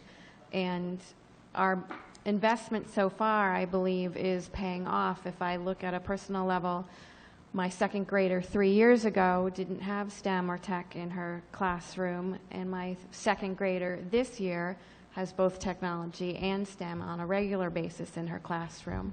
So I believe the investments that we have made are truly showing up in the classrooms. And I do joke that my second grader, who's now a fifth grader, will only end up being a lawyer because she didn't get exposed to tech. But, sorry, Joe. But I do believe that we are seeing the benefit of the investment that we make, and it would be good to know that that investment can continue because there is still gaps in what I see in the classrooms. So, thank you. Councilor McLaughlin. Thank you, Madam Chair. I'm going to make a motion because we should be talking about something we plan to do. And I just want to reflect that 10 years ago I made a motion during the budget process and I hadn't lined up a second. You never do that again because it never went to a vote. I make a motion to give to the schools what they have asked for. And I will second it for discussion purposes. Right. Now I'm full disclosure.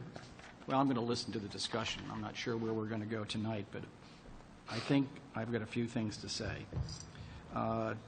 First off, I want to ask the superintendent about your budget development process. You went out and you worked with your principals and your staff, and you asked them, what do you need? And you came up with a number. And rather than, this isn't we won't play a game, that number was $1.5 million more than you're asking for. That is correct. Right. And that was what your staff and your teachers, your principals said they needed in order to do the job you want them to do. Correct. I think that's important. You've already cut that by $1.5 million. You have experienced increased enrollment, and as I said at the workshop, I knew how to cut your budget when your enrollment was declining, but there is no process for increasing your funding when enrollment increases. And yet we have to be realistic about the fact that if you're teaching more students, there is a possibility that that's going to cost more money. All the money in your budget in some way is fungible. At the end of the day, if you need to do something, you can move your money around. But at the end of the day, you're not going to be able to do all the things that you'd like to do if you're not given the funding you've asked for. That's correct. The schools have been, I think, you've been working on increasing the graduation rate, which is a really difficult problem because, frankly, we all know a lot of the kids that arrive in the 9th grade aren't really ready to be there, and you have to, in 4 years, turn that around.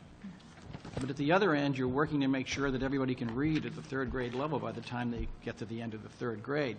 I was just listening to public television the other night, and again it was stated, if you can't read at the 3rd grade level at the end of the 3rd grade, you're likely to be dropping out of high school in the 9th or 10th grade because you can't teach somebody physics, history, English, or whatever if they can't read.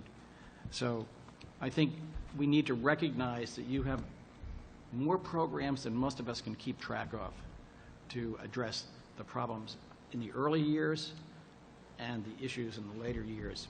And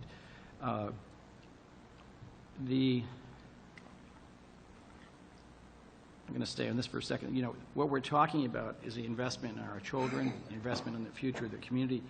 I respect what my fellow councilor Leonard has said, you know, but I don't want to get into a game of comparing the importance of schools versus the mill rate. If we do not have a good school system, we don't have to worry about the value of the property in Newport.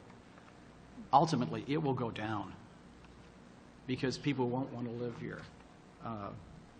Or there are other scenarios we might consider, but we have a responsibility to maintain the valuation of the property in the community by maintaining the best school system we can. I mean, that's our responsibility. It's your responsibility to do it. It's our responsibility to fund it. So we may have expensive schools. We may have a mill rate that's complex because of the valuation of our property. But if we don't have good schools, that's not going to contribute to the economic development of this community. And I'm saying some things I've said before, but I want to say them again. The first step of economic development is to make your community attractive to people to bring their businesses. And if you're not attractive, then they're not going to come here. And no matter how much we talk about the North End development, if we're not attractive to businesses to bring their capital here and invest in Newport, they're not going to come. And one of the first things we can do now is to invest in our schools. We may not actually end up educating the people that work in those businesses. That's a more complex challenge. We should try to meet it, but that may not be the solution. But we don't want to have a school system where we know those people won't be able to work in those businesses. So we've got to look at all of these things at once. I don't think this is a time to weaken our resolve to support the schools, and that's why I called to give the schools the funding that they've asked for. Now, where's the money going to come from? I know that one counselor asked the finance director at the end of our workshop, what would be the impact on our tax rate if we gave the schools everything they asked for? The finance director is welcome to raise her hand if I'm giving the wrong number, but I think she said it would go from 2.2 to 2.8%. Nobody likes big tax increases, but, you know, we need to keep it under 3. But is there any money in the budget that we could use to devote to the schools? And now the city manager will probably take out his arrow out of his quiver. And we just decided not to spend $500,000 on a facility to wash our vehicles. But without any discussion yet, we said, well, we'll put that into fixing roads. I think we need to talk about that when we have our workshop next week, because maybe that's not the best place to invest that money if the schools need money. Because if we have good roads over the next 20 years and we have bad schools, we may have invested the money in the wrong place. So I think we have to look at those things together to see, could we redirect some of that money? I'm going to ask the finance director, you know, to consider this so that we can discuss this in the future. But the numbers in the governor's budget, which deal with hotel tax, meal and beverage taxes, are roughly $250,000 more than what we have in our budget. And that's recognizing the fact that our budget has been revised to go up from the $1.9 million for each one of those categories to a higher number, $2.2 million and $2,050,000. But those numbers are still lower than what people are projecting. And I noticed in the most recent report about the hotel tax, we're running 46% above of last year at this time. So I don't know. I think some of the money we need may be there. And I think we need to look. So I've got a motion out there to give the schools the funding that they've asked for. I have a second. I want to see how my fellow councilors talk about it tonight before asking them to vote. Madam Chair? Yes, Counselor. I'm not raising the taxes from 2.2% to 2.8. I'm going to tell you right up front. And I'm going to say this too. We probably now have about 40 to 42% of properties that are owned by part-time residents. So A, they must think we're attractive. And B, they pay high taxes, we all do, and many don't receive services. That's another thing. And I'm okay with looking at the school budget, but I am not raising taxes from 2.2 to 2.8%, because I can tell you that the property assessments, and I did tons of homework on this, from Memorial South is where almost all the assessments went sky high, and in other parts of the town, they were not even touched. And I can prove it. And my part of the city seems to get hit the hardest, and nobody seems to say much. And we have a lot of people here who were born and raised here. They've retired. They might have family homesteads, and they're having a tough time. So there's a balancing act here. So I kind of resent the red flag. I'll give you whatever you want. So I'm going to just say it. Madam Chair. Yes, Councilor Begley and then Councilor Flores. I am not ready to vote on any percentage this evening. But I do want to ask Laura, again, we said if we were to go from 2.5% to 4% on increasing the school budget, that would increase the per thousand like 9 cents. Isn't that correct? 8 cents. A little over 6 cents to go from 2.5% to 4% per thousand. But you have to add up the thousand. 6 cents. Right. 6 cents. Okay, thank you. 60 cents. Madam Chair? Yes, Councilor Flores. So this is my first year on the council, so I kind of have a bit of an outsider's perspective. And one of the things that I find to be pretty astonishing is the lack of collective enthusiasm to support our schools. What this comes down to is really trust, right? They can tell us anything they want. They can tell us that they're putting these new programs together, that they're hiring new staff, that they're creating more science programs. But what we've seen so far in the small amount of time is that we have seen progress. We have seen the graduation increase, I think substantially in a very short period of time. All the indicators are there that our goals are being met from an education standpoint, and that there's a willingness to continue to improve.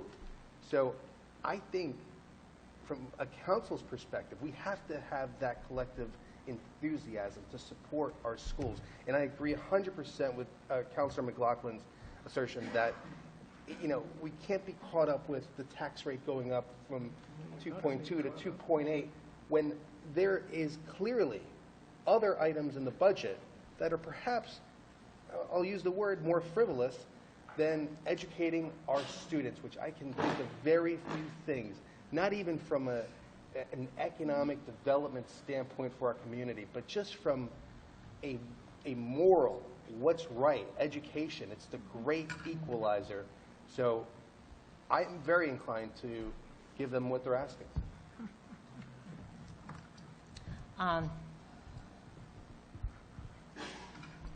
My reason is totally different than everybody else's. I am not comfortable at all with putting more money in the school department at this time. I'm not comfortable with the knowledge that you have money coming in from various sources. An audit will be done in July. We've really worked to try and combine services. Mm-hmm. We've worked to try to provide the kind of support and things that the school has needed in the last couple years. And yet I don't always get the feeling that we're getting the correct information. And it's confusing. It is confusing to me. Madam Chair. I'm going to finish. Okay. I have voted on budgets for 20 years, and I have always voted to support the schools. I included the school for the repair to Rogers roof. I am having a difficult time. I have not been comfortable with what I have heard from I love the progress you're making, but what I've heard in terms of school committee, obviously they're not cohesive about what's going on. I'm just very uncomfortable. I cannot support at this time doing the full 4% increase to the schools. I think that there may be a time after the audit, and when the figures are in, we could at any time during the course of the year, if necessary, appropriate monies to the school department. But I am not comfortable right now with what I've seen. Yes. Madam, oh, yes. I'm sorry, Madam Chair. What audit are you referring to? Well, you have an audit every year on your books. Yes, as and do that will, all of us, yes. I mean, I'm to the point where I'd really like to see where the numbers fall out in the audit, because I just have the feeling that there perhaps is money to fulfill your needs in the budget. And if not, as I said, once the audit is completed, I'm still not comfortable with the accounting. That has been a problem for a few years. I know, you know, you came late to the prom. I understand that, and you have done a fantastic job. I'll give you, the teachers, the school committee, all the credit in the world. It's just I am not comfortable at this time appropriating more than what we've had in the budget for the last year. I'm just not. Madam Chair? Yes, Councilor. I would just follow up on that a little bit, though, to say that, I mean, if people are feeling uncomfortable, we do meet monthly at the liaison meetings, at which point we do discuss the budget. And I guess I don't agree that there's been any sort of, I don't know even how to call it. I mean, I think the budget's been fairly clear. It has much more clarity than it did under our previous superintendent. I would agree with you there. So I don't see that there's any ambiguity. I mean, the numbers are fairly well documented. They were fairly well documented in the workshop. And the issue about trying to give money at a later date if they run out, we did that one year, and it was a very messy process. And it was always sort of us holding over the head that at some point we could give them more money, but then they couldn't budget that way. And I mean, this is the time when we allocate money, and this is the time when we should make that decision. Okay. That being said, I did second McLaughlin's 4%. I don't think tonight's the night to vote on the 4%. I think we're hearing different opinions. And I think I opened with that, you know, maybe there's a compromise percentage of between the 2.5 of the 4% to the 4%, because we have been seeing some good progress, and also the 350, not allocating all of it as a fund balance over, I think could still be under discussion. But if people aren't feeling confident about the schools and the progress that's being made at shared services, I would say come to the liaison meetings. Because we talk about it, and we have seen quite a bit of progress with purchasing. We're moving forward on IT, the grounds, and we do discuss the budget. So I don't believe it's fair to say there's ambiguity at this point. Madam Chair? Yes, Councilor. I thank Councilor Neville for talking about the appropriation issue. It's, I would have used the word disaster. We created a problem that didn't go away, and I think we fixed it by having to give you $718,000 in May. Correct. The following year. It's not the way to do. You know, I used the word trust. I think somebody else used it here tonight. It's so easy to be skeptical and cynical about this process. It is hard to trust. It's, you know, it may not be the nature of politicians to extend trust, but this may be an issue where that's one of our responsibilities is to stand up and say, I trust you to do the best for our children, and I'm going to give you the support you need. I do want to, I believe the chairman was in Japan when we had our workshop, and you may not have heard some of this discussion, but Colleen's told us, but I want to repeat it. They're projecting they're going to end up with a deficit of about $278,000 at the end of the year, which you are going to pay with the money that you got from several sources. So at the end of the year, you're not going to have a deficit. Right, So you're from the using impact date. some of the money that came in from the feds and that fund that was sitting in somebody's suitcase somewhere, whatever, you're using No. that to ensure that you don't have a deficit at the end of the year. Correct, correct. But you're also projecting that you could have a $300,000 fund balance at the end of the year, and you're repurposing $250,000 of that.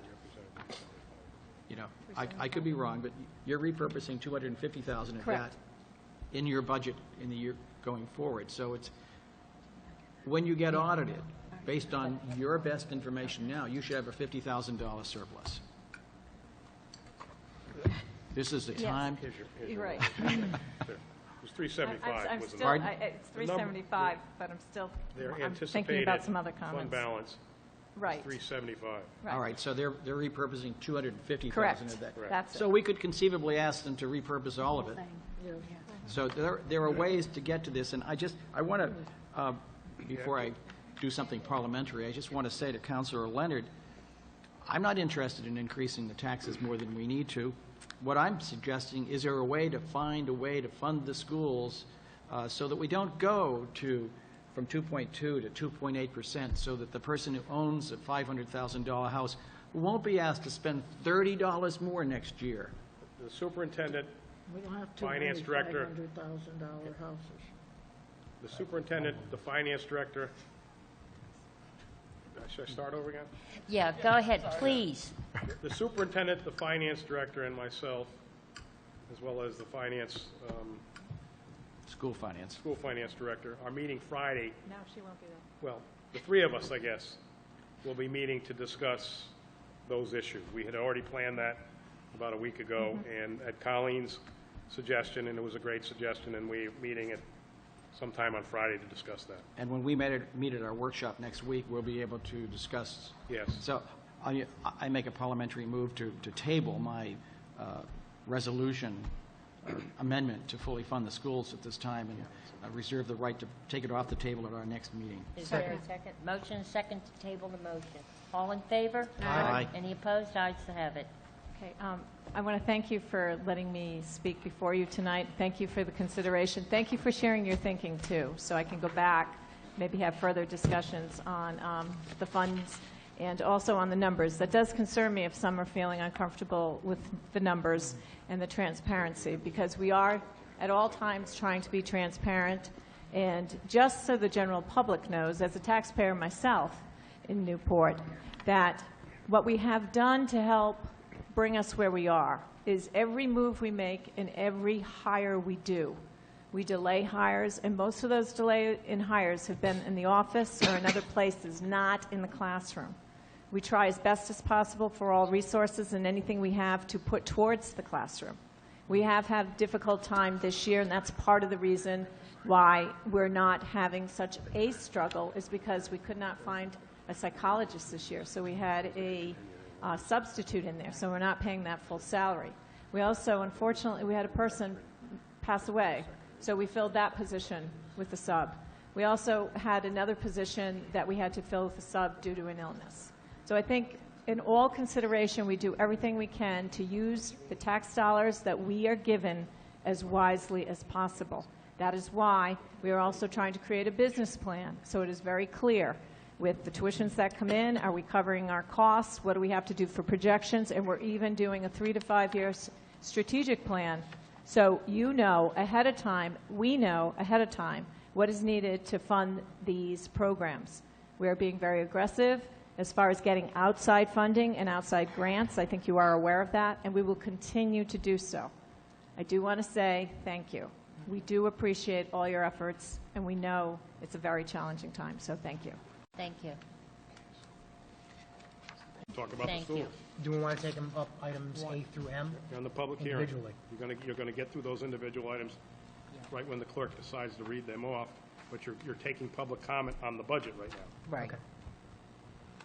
Is there anyone else that would like to address the budget? Okay. Okay. Madam Chair, I make a motion to close the public hearing at this time? Second. There's a motion and a second to close the public hearing. All in favor? Aye. Any opposed? Ayes have it. First reading of an ordinance appropriating revenues for fiscal year 2016 to 2017. Madam Chair, I make a motion to approve the ordinance as amended on first reading. Second. There's a motion, second discussion. Hearing none. All in favor? Aye. Any opposed? Ayes have it. Chapters 13.12.010 and 13.12.040. Madam Chair, I make a motion to approve item C on first reading. Second. There's a motion, second discussion. Hearing none. All in favor? Aye. Any opposed? Ayes have it. Budget changes subsequent to release of proposed fiscal year 2017 budget. Madam Chair? Yes. Are these things we really need to vote on? I mean, they're the only things we really needed to vote on were the ordinances, would be my understanding. So just to ask the question, I mean, these are information things. Right. I think you've just moved to accept Just them. move to accept. Yeah. Yeah. They're in the, well, they were in the docket, so. Yeah. Okay, so Madam Chair, I make a We've motion already to accept items D through M. Second. There's a motion and second. Discussion. Hearing none. All in favor? Aye. Any opposed? Ayes have it. The consent calendar. Madam Chair, I make a motion to approve the consent calendar in its entirety with the exceptions of items number 8 and I. Second. There's a motion and second to approve the consent calendar in its entirety with the exceptions of 8 and 9. All in favor? Aye. Any opposed? Ayes have it. Application for a special event license, Pyrotechnico DBA fireworks display. Councilor Leonard is recusing. I make a motion to approve Second. Pyrotechnic. And there's a motion and a second. All in favor? Aye. Any opposed? Ayes have it.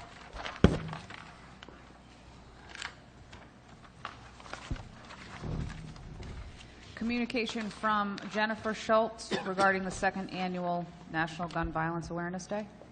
Yes, Councilor Leonard. I have a question, if anyone's here from that organization. Is there anyone here from the Violence Awareness Day? No, I don't think so. Then I am going to make a motion not to refer it to city administration. And not approve it. Okay, there's a motion not to approve. Is there a second? Your motion failed. I make a motion to approve the communications from Violence Awareness Day, receive and refer to city administration. Second. There's a motion and a second. All in favor? Aye. Any opposed? 6-1. 2016 entertainment license renewals. This is in the back. I make a motion to approve the list of entertainment license approvals, which are in the back of our documents. Second. There's a motion and second. Discussion. Hearing none. All in favor? Aye. Any opposed? Ayes have it. Application for a new vittling license, Sways Inc., LLC, DBA Broadway 66 Deli, 66 Broadway. Make a motion to approve the new vittling license for Sways Inc. Second. There's a motion and second. Discussion. Hearing none. All in favor? Aye. Any opposed? Ayes have it. Public hearing, application for a secondhand license, Aponistar LLC, DBA Wish Newport. Make a motion, this is a hearing. Is there anybody here to address this secondhand license? Madam Chair, I make a motion to close the public hearing and approve. Second. There's a motion second to close the public hearing and approve. All in favor? Aye. Any opposed? Ayes have it. Public hearing, application for a new Class A indoor entertainment license, 99 West LLC, DBA 99 Restaurant and Pub. Again, this is a hearing. Is there anybody to address the entertainment license at Pub 99? Madam Chair, I make a motion to close the public hearing and approve. Second. There's a motion and second to close the hearing and approve. Discussion, hearing none. All in favor? Aye.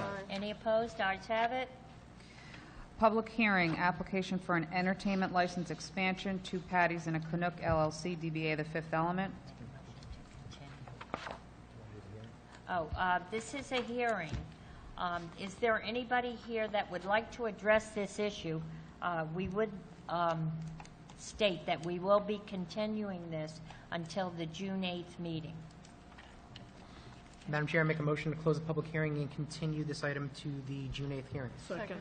There's a motion second to continue this to June 8th. All in favor? Aye. Any opposed? Ayes have it. Public hearing, application for a new Class A indoor entertainment license, NSC Incorporated, DBA Newport Sportsman's Club. Again, this is a hearing. Is there anybody to address the Sportsman's Club entertainment license? Madam Chair, I make a motion to close the public hearing and approve. Second. There's a motion second to close the public hearing and approve the license. All in favor? Aye. Any opposed? Ayes have it.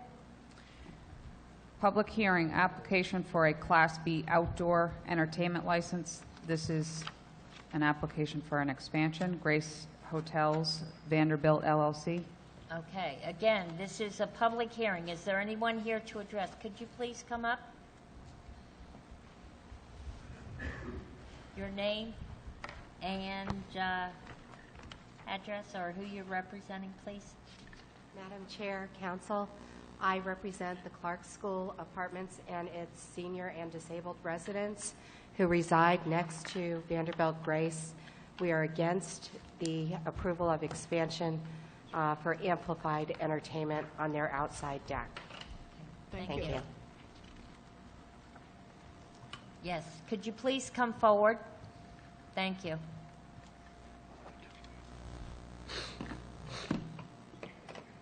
Again, your name, please, and address.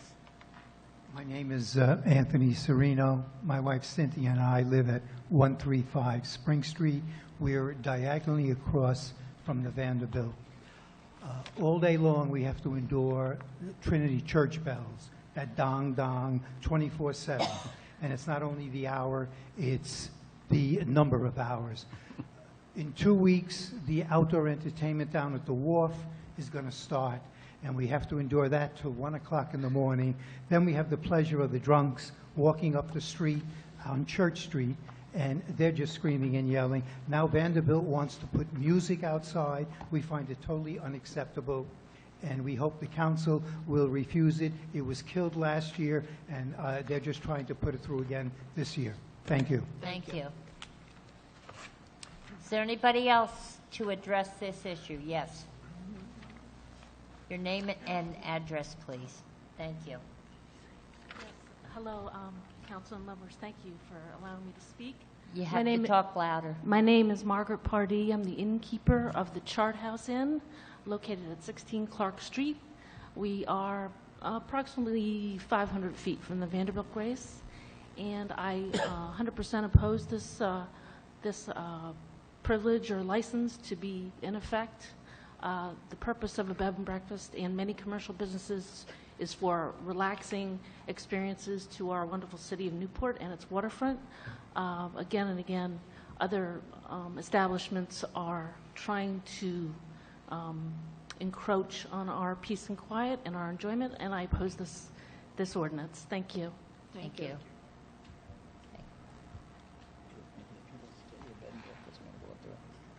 Hi. My name is Barry Fonseca. I live at 123 Spring Street in Newport. That's also where the Pilgrim House Inn is located. I've owned the Pilgrim House Inn for more than 17 years. Like the Grace Hotel, we also have a rooftop deck overlooking the harbor. Could you stand closer to the microphone, Yeah, please? could you stand close to the mic, Oh, I'm sir? sorry. Thank you. Okay. We also have a rooftop deck that overlooks the harbor. We have guests out there at all hours of the day. It's one of the few places where you can go and have a beautiful view of the city. And we also, on our property, we have a water garden down below that was designed by one of the top water garden designers in the country. That water garden makes a noise from the number of waterfalls that you can hear in a couple of our rooms. Actually, it's very soothing. People have always commented on it. Now, I do have a problem with what's going to be possibly happening with Vanderbilt. We already hear noise from our place. I'm not sure why last summer there was music there. There was amplified music. I'm not sure why, but I could hear it. As a matter of fact, you can hear a lot of conversations from the rooftop deck from where we are. So this is why I'm here today. I'm here to hope that you make the right decision and deny this. Thank you. Thank you. Sir?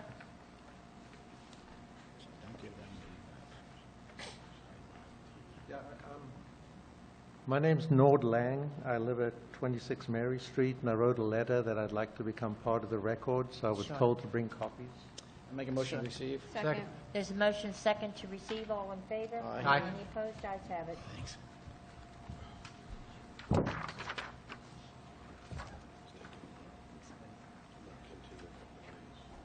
Thank you. Thank you.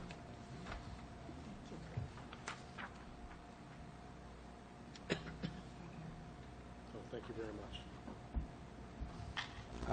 Yeah, and I'd like to read the letter, please. Dear members of the council, my wife and I own the property at 26 Mary Street. Mr. Lang, perhaps we all received this via email. Perhaps you could paraphrase what's in your letter. Would you mind? Because it's quite no- lengthy. Yeah, no, I wouldn't. Thank you. I actually timed it, and it takes 3 minutes and 40 seconds to Oh. read Sir, it. there's no need to do that. The We note- already received the copy. okay. It's redundant. Could you just tell us? Well, I would like you, this is, the bottom line is that we are extremely disturbed by this current request. There was a request, a similar request in 2014 that was voted down. I know we have 2 hearings, this one and one a couple of weeks down the road. It was voted against at the first hearing. We didn't have the second hearing last time, thank goodness. The thing that's even more concerning about this one than the previous one is that this one, and I did actually look at the application on your website, and the application actually states, and this is a quote, radio daily, band 1 time a week, midweek. The band being a saxophone and a guitar. What's concerning about this is the radio daily part. It's not just a radio, it's a radio. They also have as part of their plan 5 speakers situated around the rooftop. You know, the intent of that is obvious. What they're trying to do is turn this into a beach party and attract people with loud music up to the rooftop bar to sell booze. And, you know, we feel that this will really cheapen the character of the historic hill. We feel that this doesn't fit in with the character of the historic hill. Not only is it radio daily, it's radio daily, and this is actually from the application as well. It's radio daily 7 days a week for 6 months from mid-May to the end of April, from 12 noon till 10 p.m. So basically, everybody in the historic hill and beyond is going to be subjected to loud music because the way they've situated those speakers, you know, the intent is obvious. And by the way, the application doesn't state what the wattage of those speakers are. So that's another problem. But we're going to be bombarded with music for 10 hours a day, 7 days a week for 6 months. I think that's totally unreasonable.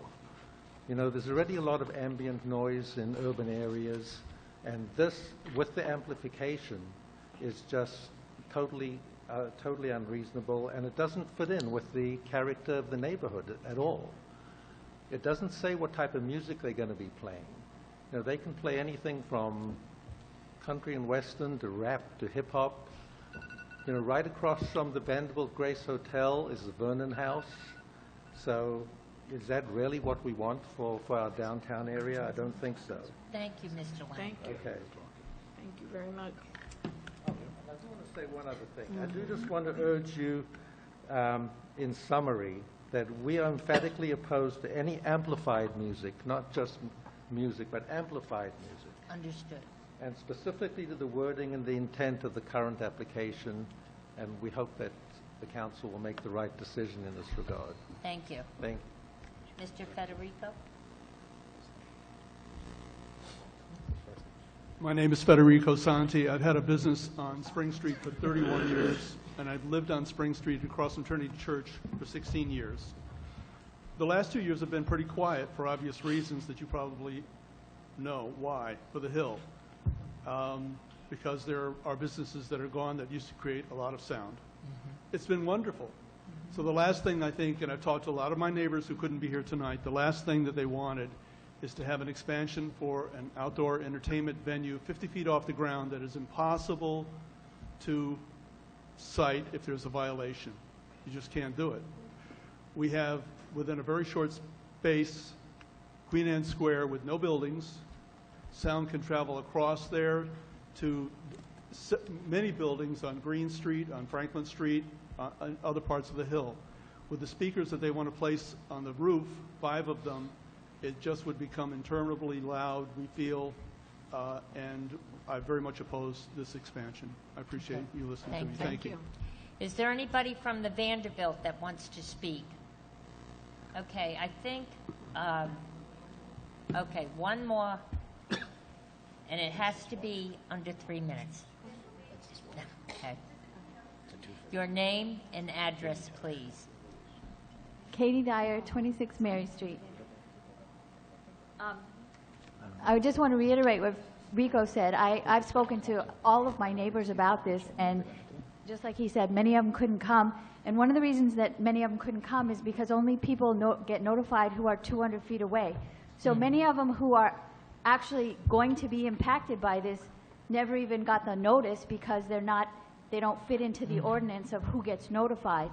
And maybe that's something that the council ought to consider is, you know, this is more far-reaching than who actually gets notified. So by the time we get out to tell our neighbors, hey, did you hear about this? Have you heard? And so, but just like him, everybody was universally opposed. We have a nice, quiet neighborhood. In fact, that's one of the things that people always notice is even though we're a block away from Thames, how nice and quiet it is, other than at 1:30 when the bars close and everybody goes back to the parking lot to pick up their car. In addition, if we have another hearing, could it be further up on the docket so we don't have to sit around all night? Because I know we're supposed to have another hearing if you guys don't vote this down.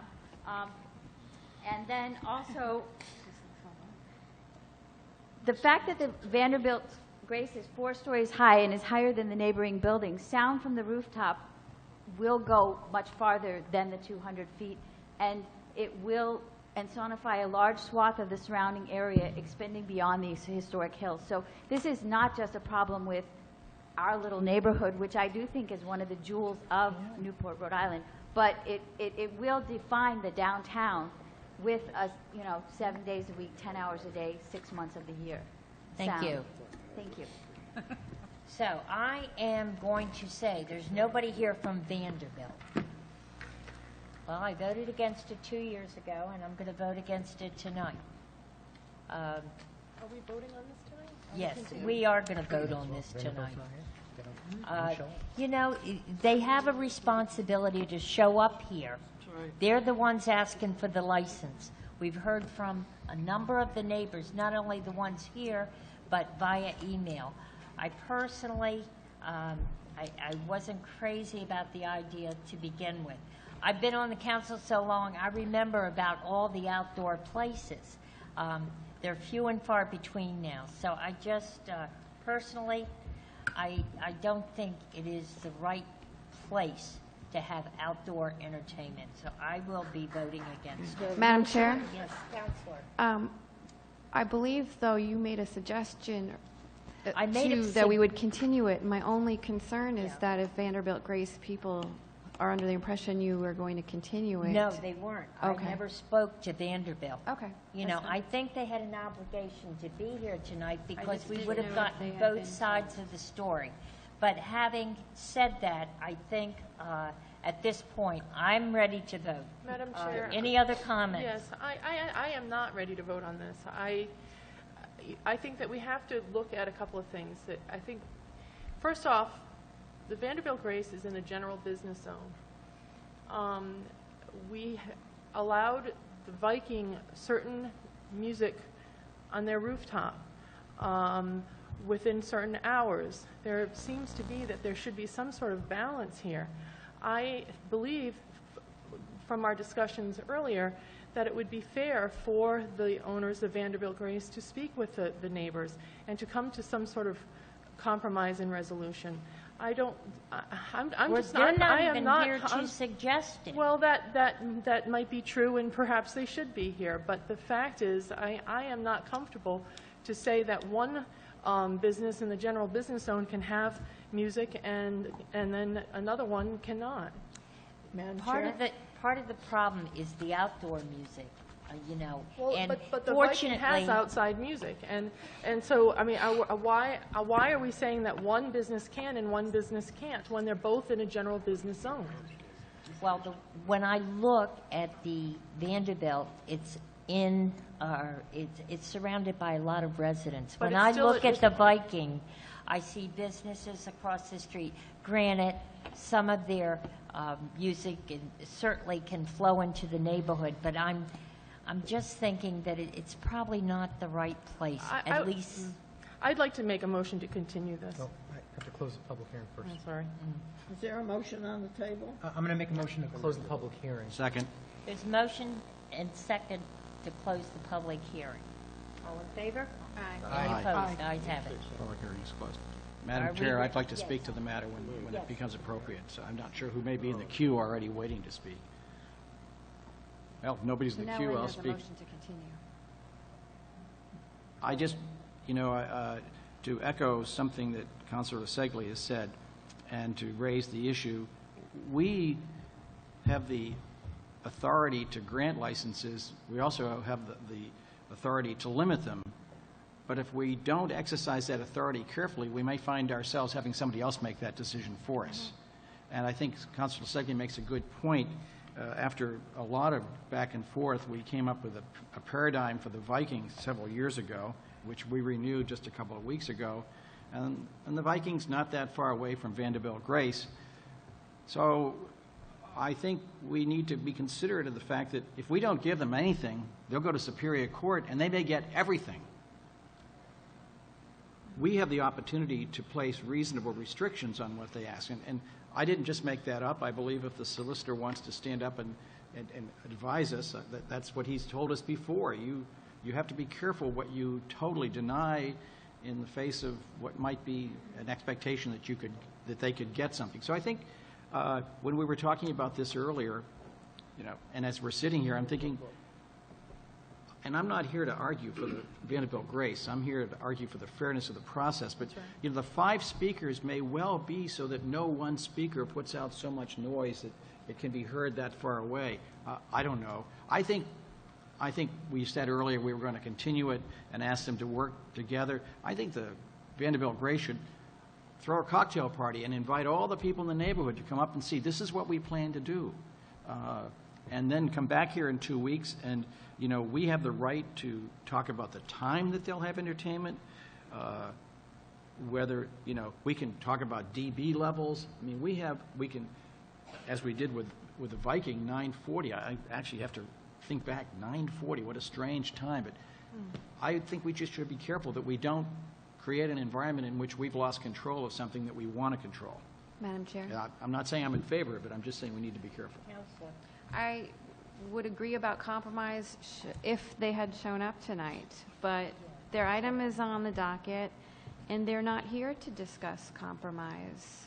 So I don't think that they've, they're just not here. So I would vote against it at this point. Madam Chair? Yes, Counselor. I agree. I would vote tonight.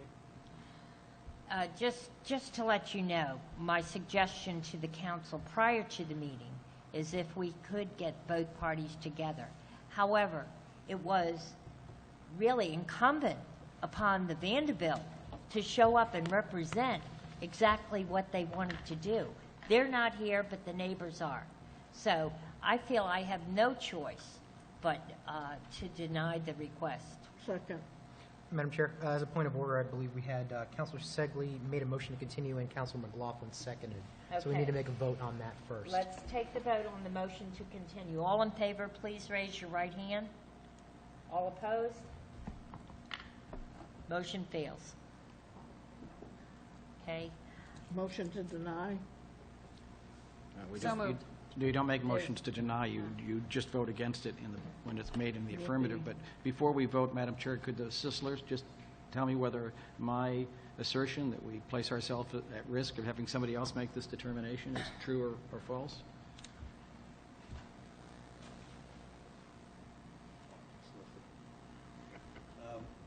As we've suggested in the past, the right to present entertainment is protected by the First Amendment. So they do have a right to have entertainment of that nature. However, you as a council are able to place time, place, and manner restrictions on it.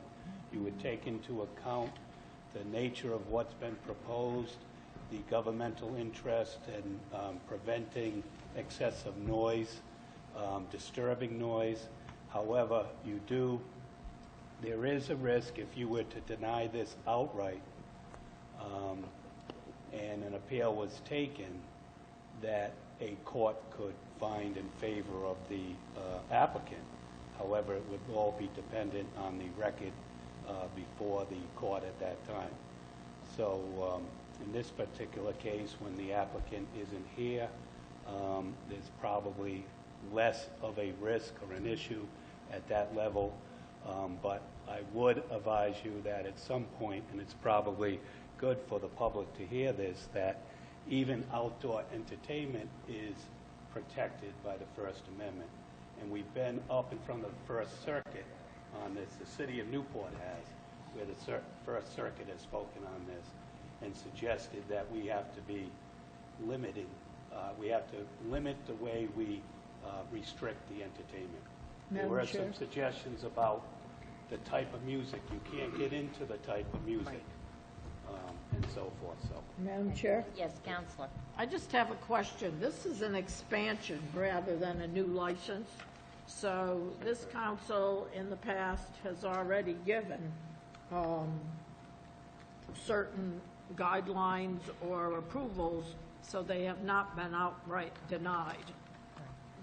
Isn't that correct? yeah, no, well, it's an expansion. I believe it's an expansion from the indoor to the outdoor. This is an outdoor. So it's still a venue that they would be able to use to express their First Amendment rights. So that's really, I don't believe, in play. But that doesn't mean it can be as extensive. The outdoor element probably brings in a lot more ability for you to place those time, place, and manner, such as limiting the time that it can be used compared to the Class A indoor. Okay, thank you. Is there a motion? Okay, are we ready to vote on a motion to deny? Approve, Madam Chair. Or approve the motion? Wait, I'm sorry, I didn't hear. Oh, a motion to approve, and then those that want to vote against it can vote against it. But Madam Chair, Yes. we're not allowing ourselves to put any limits on anything. It's either all or nothing. I'm not comfortable with this at all. I don't see why we can't just wait 2 weeks and actually do it the right way and limit it in the way that we as a council feel comfortable.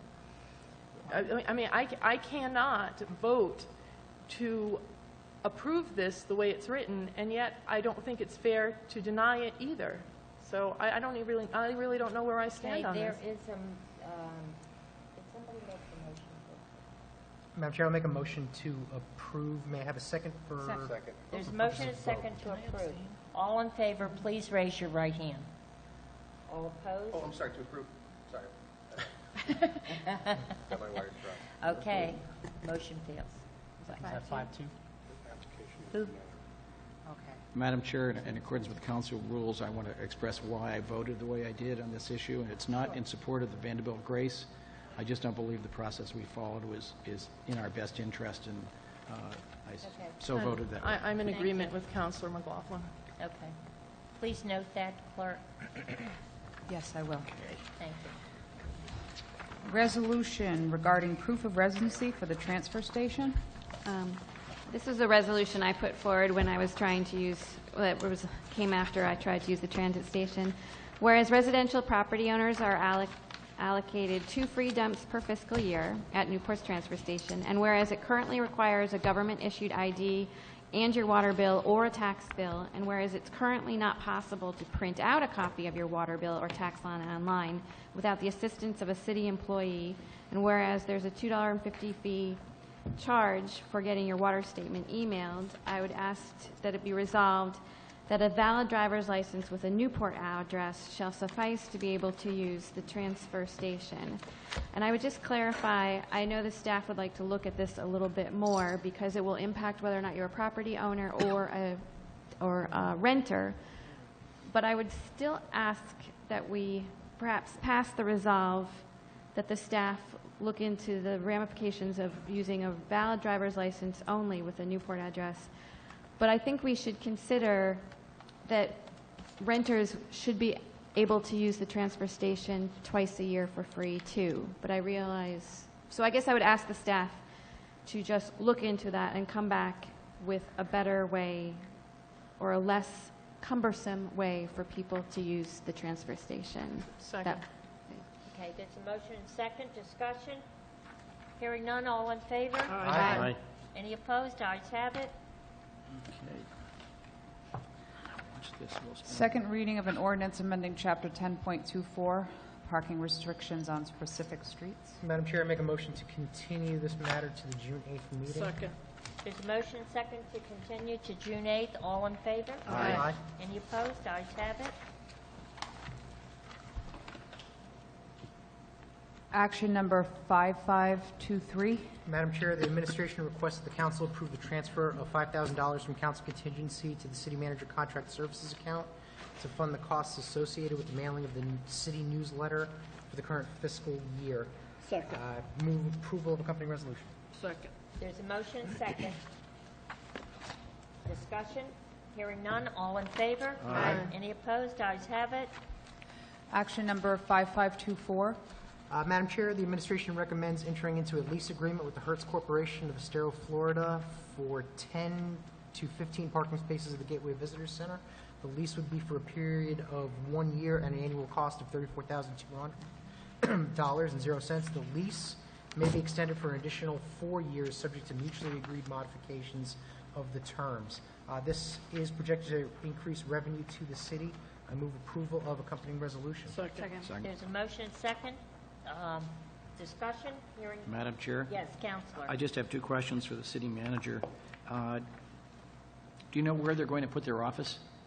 Oh, inside the, they've been working with Evan Smith. Okay, so they are going to be Yes, they're gonna have- physically... right, they're gonna be physically there. But we don't have control over that. That's correct. And secondly, there's no, if there is here, I missed it, there's no discussion about increasing the fee in time, but I assume that's something that can be done when you address the 4-year renewals. Yes, as a matter of fact, if the language in here, it's somewhat dichotomous in that it allows a 30-day notice of termination from either party, which I think we're probably happy with. My plan would be, I want to do a check on this at the end of at 1 year, just to see where we are with revenues generally and spacing generally, as well as increases. Thank you. Sure. Any other questions? Hearing none. All in favor? Aye. Any opposed? Ayes have it. Action number 5525. Madam Chair, the Chief of Police makes a recommendation to approve the award of bid number 16-058 for 5 police vehicle computers and mounts and installation to Patrol Products Consortium, doing business as Patrol Data of Warwick, Rhode Island, at their bid price of $21,775.00. The amount is currently budgeted. Yeah, I'm sorry. I meant to tell you beforehand, I would like this matter to be continued. Okay, Madam Chair, I make a motion to continue to the June 8th meeting. There's a motion second to continue. All in favor? Aye. Any opposed? Ayes have it. Action number 5526. Okay, Madam Chair, Department of Finance Administration recommends the award of RFP number 16-042, Rescue Service Billing Administrator to Comprehensive Ambulance Billing and Collection Services, aka ComStar, to provide third-party rescue service billing administration and authorize the mayor to sign the contract. This should result in increased revenue contingent on increased collections and reduced percentage paid to service provider. I move approval of accompanying resolution. Second. There's a motion second. Discussion? Madam Chair? Yes, Counselor. I just had a question. So we're basically outsourcing this service? But why, I thought we sent the bills. Am I wrong about that? We've done this for you. This has been the long process. time. Oh, okay. I misunderstood. Thanks. Madam Chair? Yes. I just want to clarify, do we try to recover any of the cost from residents? It says here that we're not going to bill them, but do we, I mean, if I get taken to the hospital tomorrow, I mean, legitimately, I have insurance, there's no reason why you shouldn't ask me to pay the amount that my insurance company would fund. So do we do this for residents? Yeah, that's what I thought, but where it says Newport residents will not be billed directly for these services, there was a little bit of ambiguity. Yeah, it's not clear. Yeah. Yeah, if you could, I'll have Laura answer it. Okay. Something was whispering in my ear. The company bills the insurance company for whatever portion that they're willing to pay. If there's money left over, we do not bill Newport residents for that money. It comes out of what we call a community fund. But they're already making a fair share of, they're being asked to pay some of the cost. Their insurance company is, Their yes. insurance company, right, thank you. Madam Chair? Yes.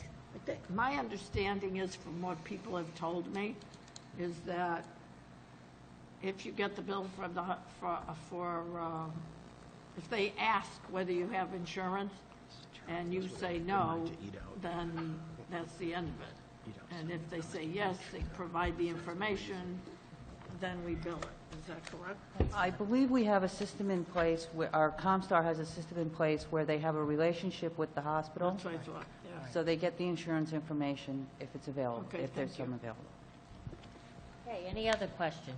Hearing none, all in favor? Aye. Aye. Any opposed? Ayes have it. Action number 5527. Madam Chair, I'm going to make a motion to continue to the June 8th meeting as per City Administration's request. Second. There's a motion, second, discussion? Madam Chair? Yes, I Counselor. just wanted, when we bring it back, can you also find out what the other local communities contribute into this fund? Yeah, I have that information, and I'm meeting with the executive director Wednesday because my questions are targeted towards that. A few years ago, the city, at the city's request, our methods of payment were changed, and they are somewhat different than how the numbers are calculated for Middletown and Portsmouth. And it all depends upon the amount of activity that occurs in terms of strays and whatever else that has to be done in terms of boarding animals and the like. Sometimes under the system that we have here, we make out. Other years, we don't make out because we have lump summed it as opposed to the per diem that occurs in the other communities. And I want to have that discussion with the executive director, and as I said, I scheduled it at Wednesday. I have all those statistics. Yeah. All right, so when it comes back, if you Yes, could just yes. explain us to make sure it's fair. Right. Could you include in that conversation the animals that they accept from other states that board there? Well, I need to sure. know how that works. Thank you. That they accept from other states? Yes. Yeah. Yes. Thank Sure. you. Okay, next. You have to vote. Did you vote?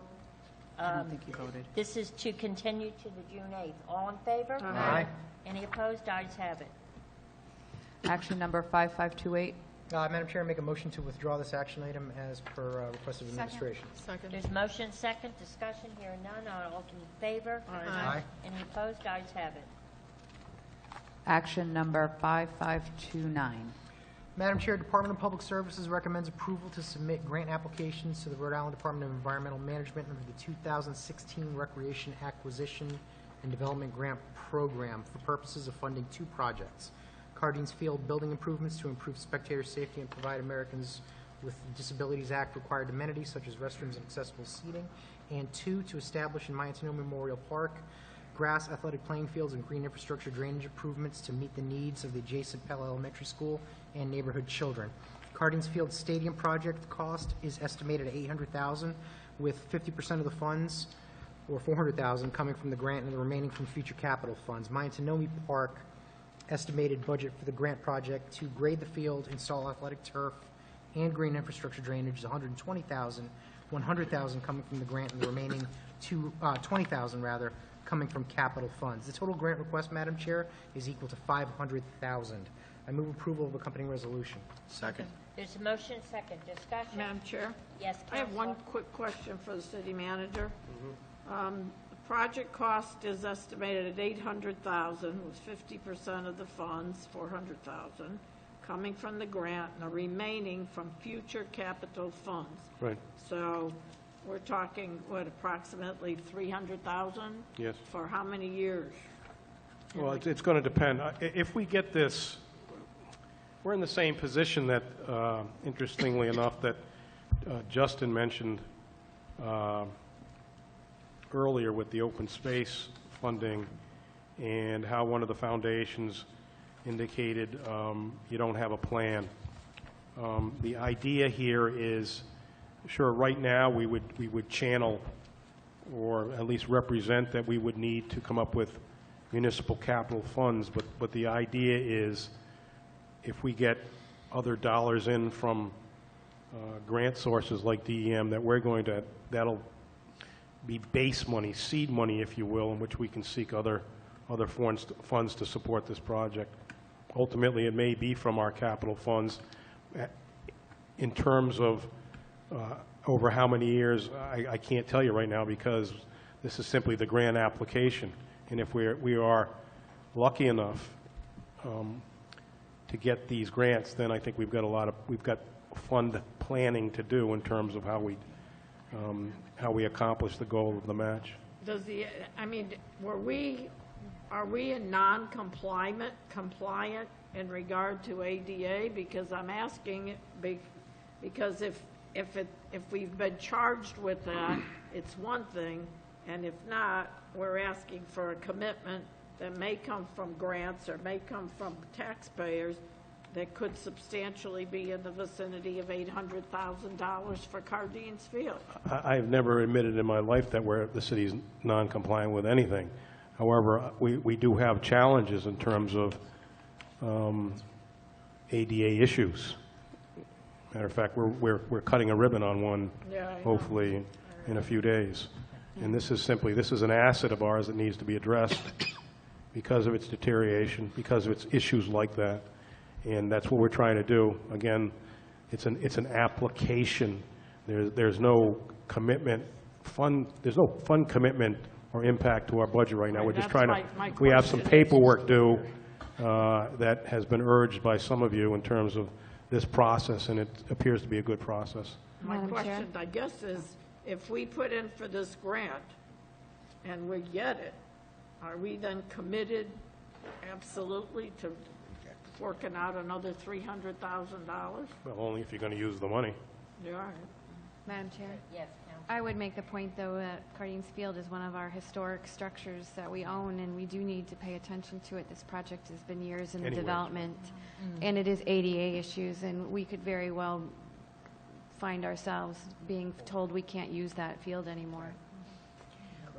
Madam Chair? Yes. I have a question about the basketball courts at my Antinomy, but not necessarily at my Antinomy, at the Park Home redevelopment that's going on.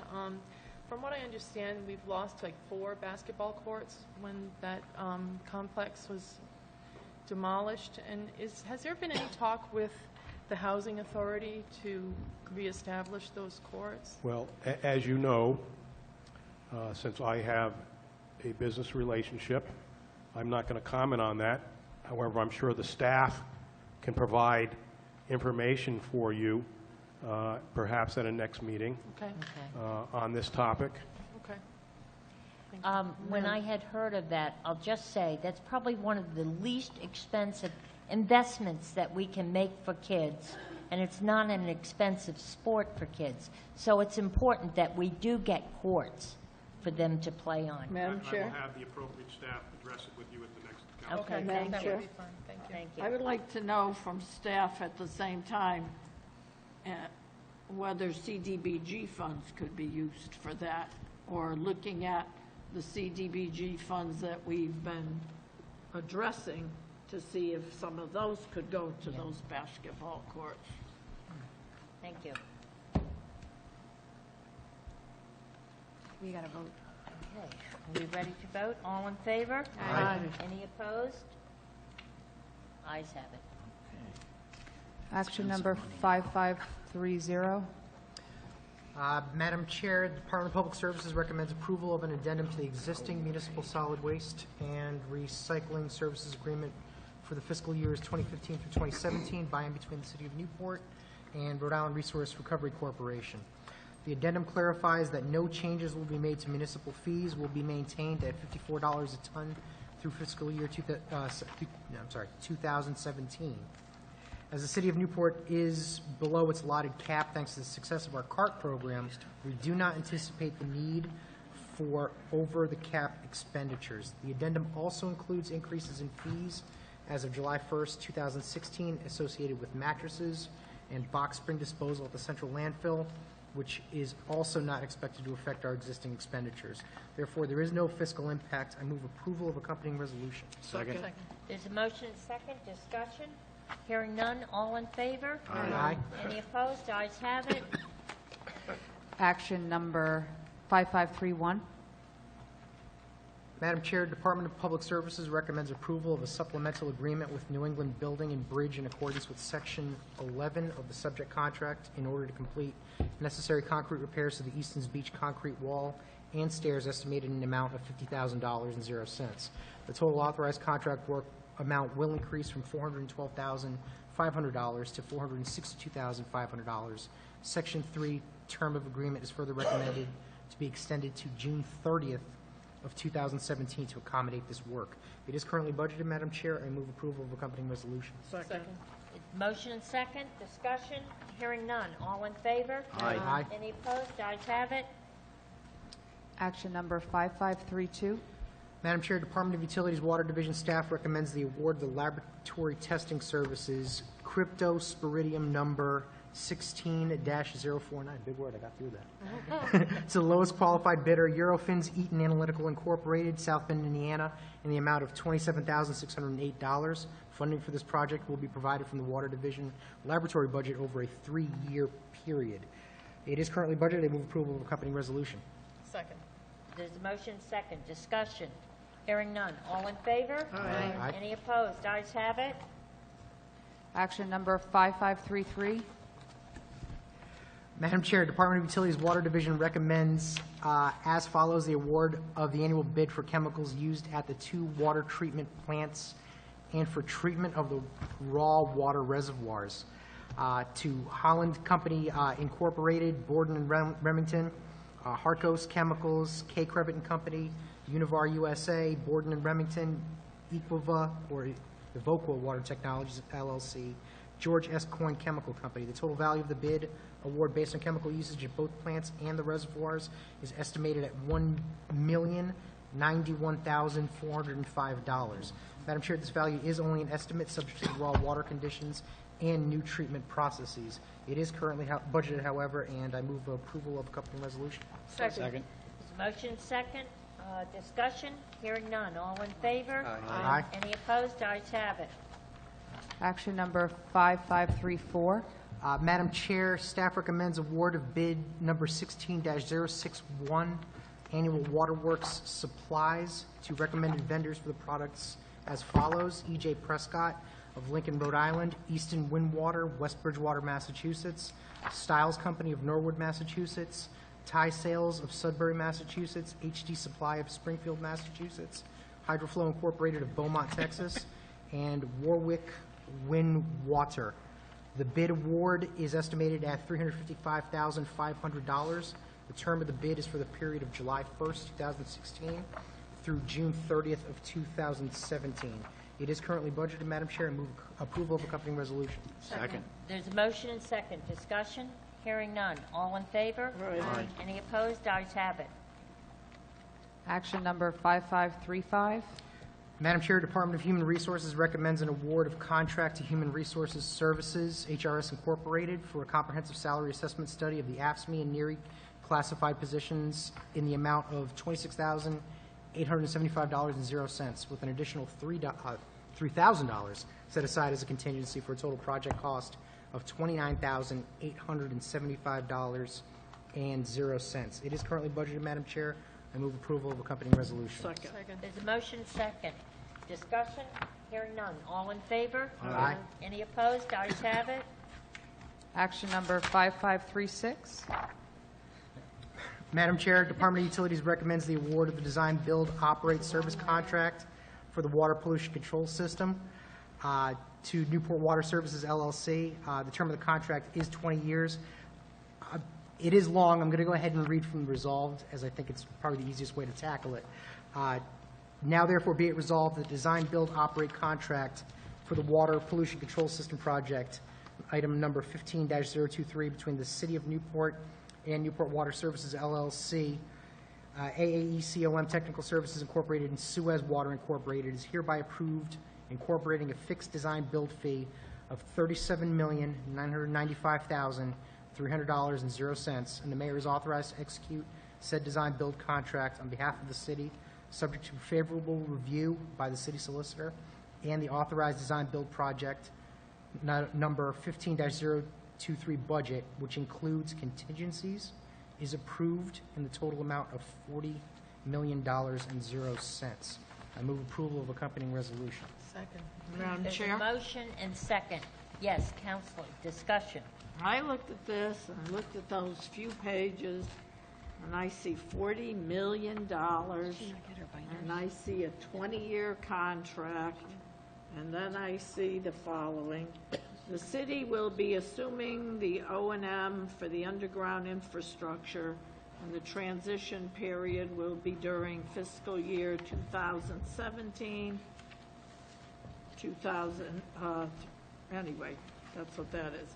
And I, myself, cannot vote for a 20-year contract because I have other questions about what does it mean exactly? How does that affect personnel in terms of assuming the underground infrastructure in that transition area? Madam Chair, I would just like to state, I'm not sure Councilor Leonard picked up her 2 binders that we had available at the City Hall that I were, have one, thank you. yeah, I think they have quite a bit of information I regarding the saw the contract. information, I just. Madam Chair? I'm uncomfortable Whenever with it's time, 20 years. Yeah, and we had the We workshop. won't be here in 20 years. I know. I will be. I don't want anybody when I die to say, I remember. I, Lynn, I'm saying, Where am I going? take none. I did have a question, actually, from skimming through the binders. Well, Madam Chair. Julia, can you please come up here to answer a question about a $40 million contract? Yes? It was about the insurance. There's like a section about insurance. And I guess I'm just wondering a little bit, because I don't remember how do you insure a project like this? Because I don't think it said it's insured for $40 million. There's a lot of There's this a- is a DBO. I know it's in there, but how The does... design, well, you know what a DBO Yeah. is. You're But I an guess I was architect. wondering if you could explain to me how, there is a section in here about Right. how we are insured by this project. Right. But can you just sort of explain to me? There's 2 guarantors. The first guarantor is during the design-build process, and that's AECOM Technical Services. The capital improvements are required to be completed by June 30th of 2019. Once those capital improvements are completed, then the guarantor switches to Suez. I'm looking, Pat? Am I correct on that? Okay, yes, and then it switches to Suez Water Services, who is the operator of the facility for the term of the contract, for the remainder of the, till 2037. There are a lot of insurance requirements in the contract, not only for the design, the build, the operate, the performance, and the like.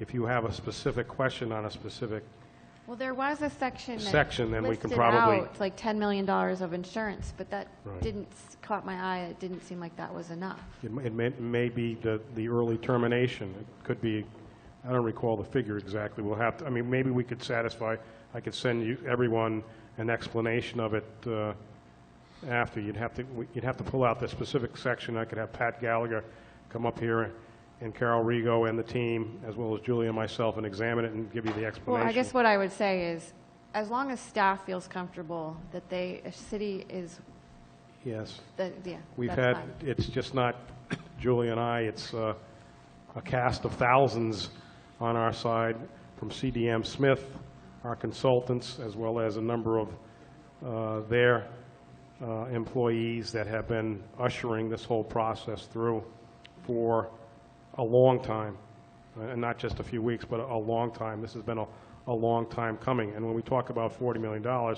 remember, we must retrofit our plant under a federal court consent order. We don't have a choice. And this is the first aspect of it, is the design and the build, and then the operate. No different than what we have currently now. The good thing about, when we talk about the Category B assets, the collection system, is that we are doing something that we all came up with to save the city money, and that is recapturing the collection system into the public model of management. And what that's going to entail is not only equipping up, but also hiring some personnel to take over that collection system. We believe we can do it more efficiently, we can do it better, and we can do it cheaper. And that's why we went down that model. And if you all recall, on March 2nd, 2016, at a workshop, we explained that to the council. The council had a number of questions. We vetted those questions and answered those questions. So Julie was there, I was there, the cast from CDM Smith was there, and here we are today. But it's important in terms of the federal court consent order and the timelines that are set forth therein, that we stay with this schedule.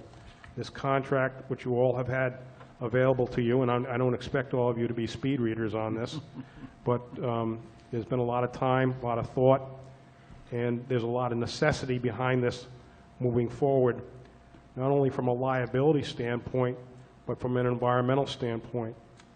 Madam Chair, can I ask a question? I think I was waiting. Madam Chair, oh, okay. Well, You know, Councilor Neville. In terms of a performance period, doesn't after it's up and running, But that's all right. is there like a guarantee that this is going to work? I asked it in the workshop, and it was basically, well, we're going to just kind of hope it really goes forward. And I know we're under a consent decree, I understand that, but do we personally get any kind of? I'm going to let Pat Gallagher, who is our city advisor from CDM Smith, he can explain a little more better in detail what the guarantees are and the insurances. Thank you for this opportunity. If I can address your question second, but the first question about the $10 million of insurance does seem, given the size of this project, like a fairly small amount, but that is a very small slice of a big package of guarantees and insurance that's available. The $10 million that you're talking about is only for design liability, professional liability, right? So we have that. We also have a guarantee, as Laura mentioned, from ACOM, very big company. The city and the city's financial advisor reviewed their financial condition and found that it was a very strong financial condition. And basically, the guarantee is that the design-build project gets finished, and it needs to perform according to the standards in the contract, which include the permit or the control standards, a whole set of standards. And those standards are guaranteed that they be met. We have an acceptance test that's about 30 days long, where they prove that they can meet those standards. And then when it goes out into operation for the next 17 years of the contract, there's a guarantee that goes for the full 17 years. And that's where, like Laura mentioned, Suez steps in and then guarantees for 17 years. So it's a very strong commitment. Thank you. Madam Chair. And Madam how- Chair? Yes. Yeah, could I ask a question? Or I want to make a comment. Sent it to us in a workshop on the 5th of May. Yes. And, you know, I could have gone through that contract and asked all kinds of technical questions. The bottom line is that these two documents provide a credible and persuasive basis for supporting the contract that's before us tonight. You know, I'm not a sewer expert. nor was I a water expert when we built the $84 million new water plant. But you have to rely on staff to provide their professional critique of what we're doing and why we're doing it. And I think these two documents provide that basis. And anybody in the public who wants to know, what are they doing? You know, we could sit here and read it tonight, but we did have a workshop and the opportunity to do it. And the information is there. It's a robust presentation for making this decision. There's just one piece of information I want to draw out so that it's in the newspaper article tomorrow. We're going to save how much every year based on your projection? $600,000. Right now, it's on, you mean maintaining Right. the collection and the storm drainage system. It's estimated at $600,000 when the services are taken over Right. by the And city. that will have an impact on the sewer bills. Yes. Thank you.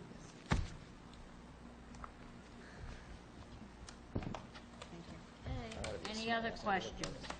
Hearing none. All in favor? Aye. Any opposed? Ayes have it. Madam Chair, I make a motion to adjourn as a council and convene as the Board of License Commissioners. Second. There's a motion second to be the license commissioners. All in favor? Aye.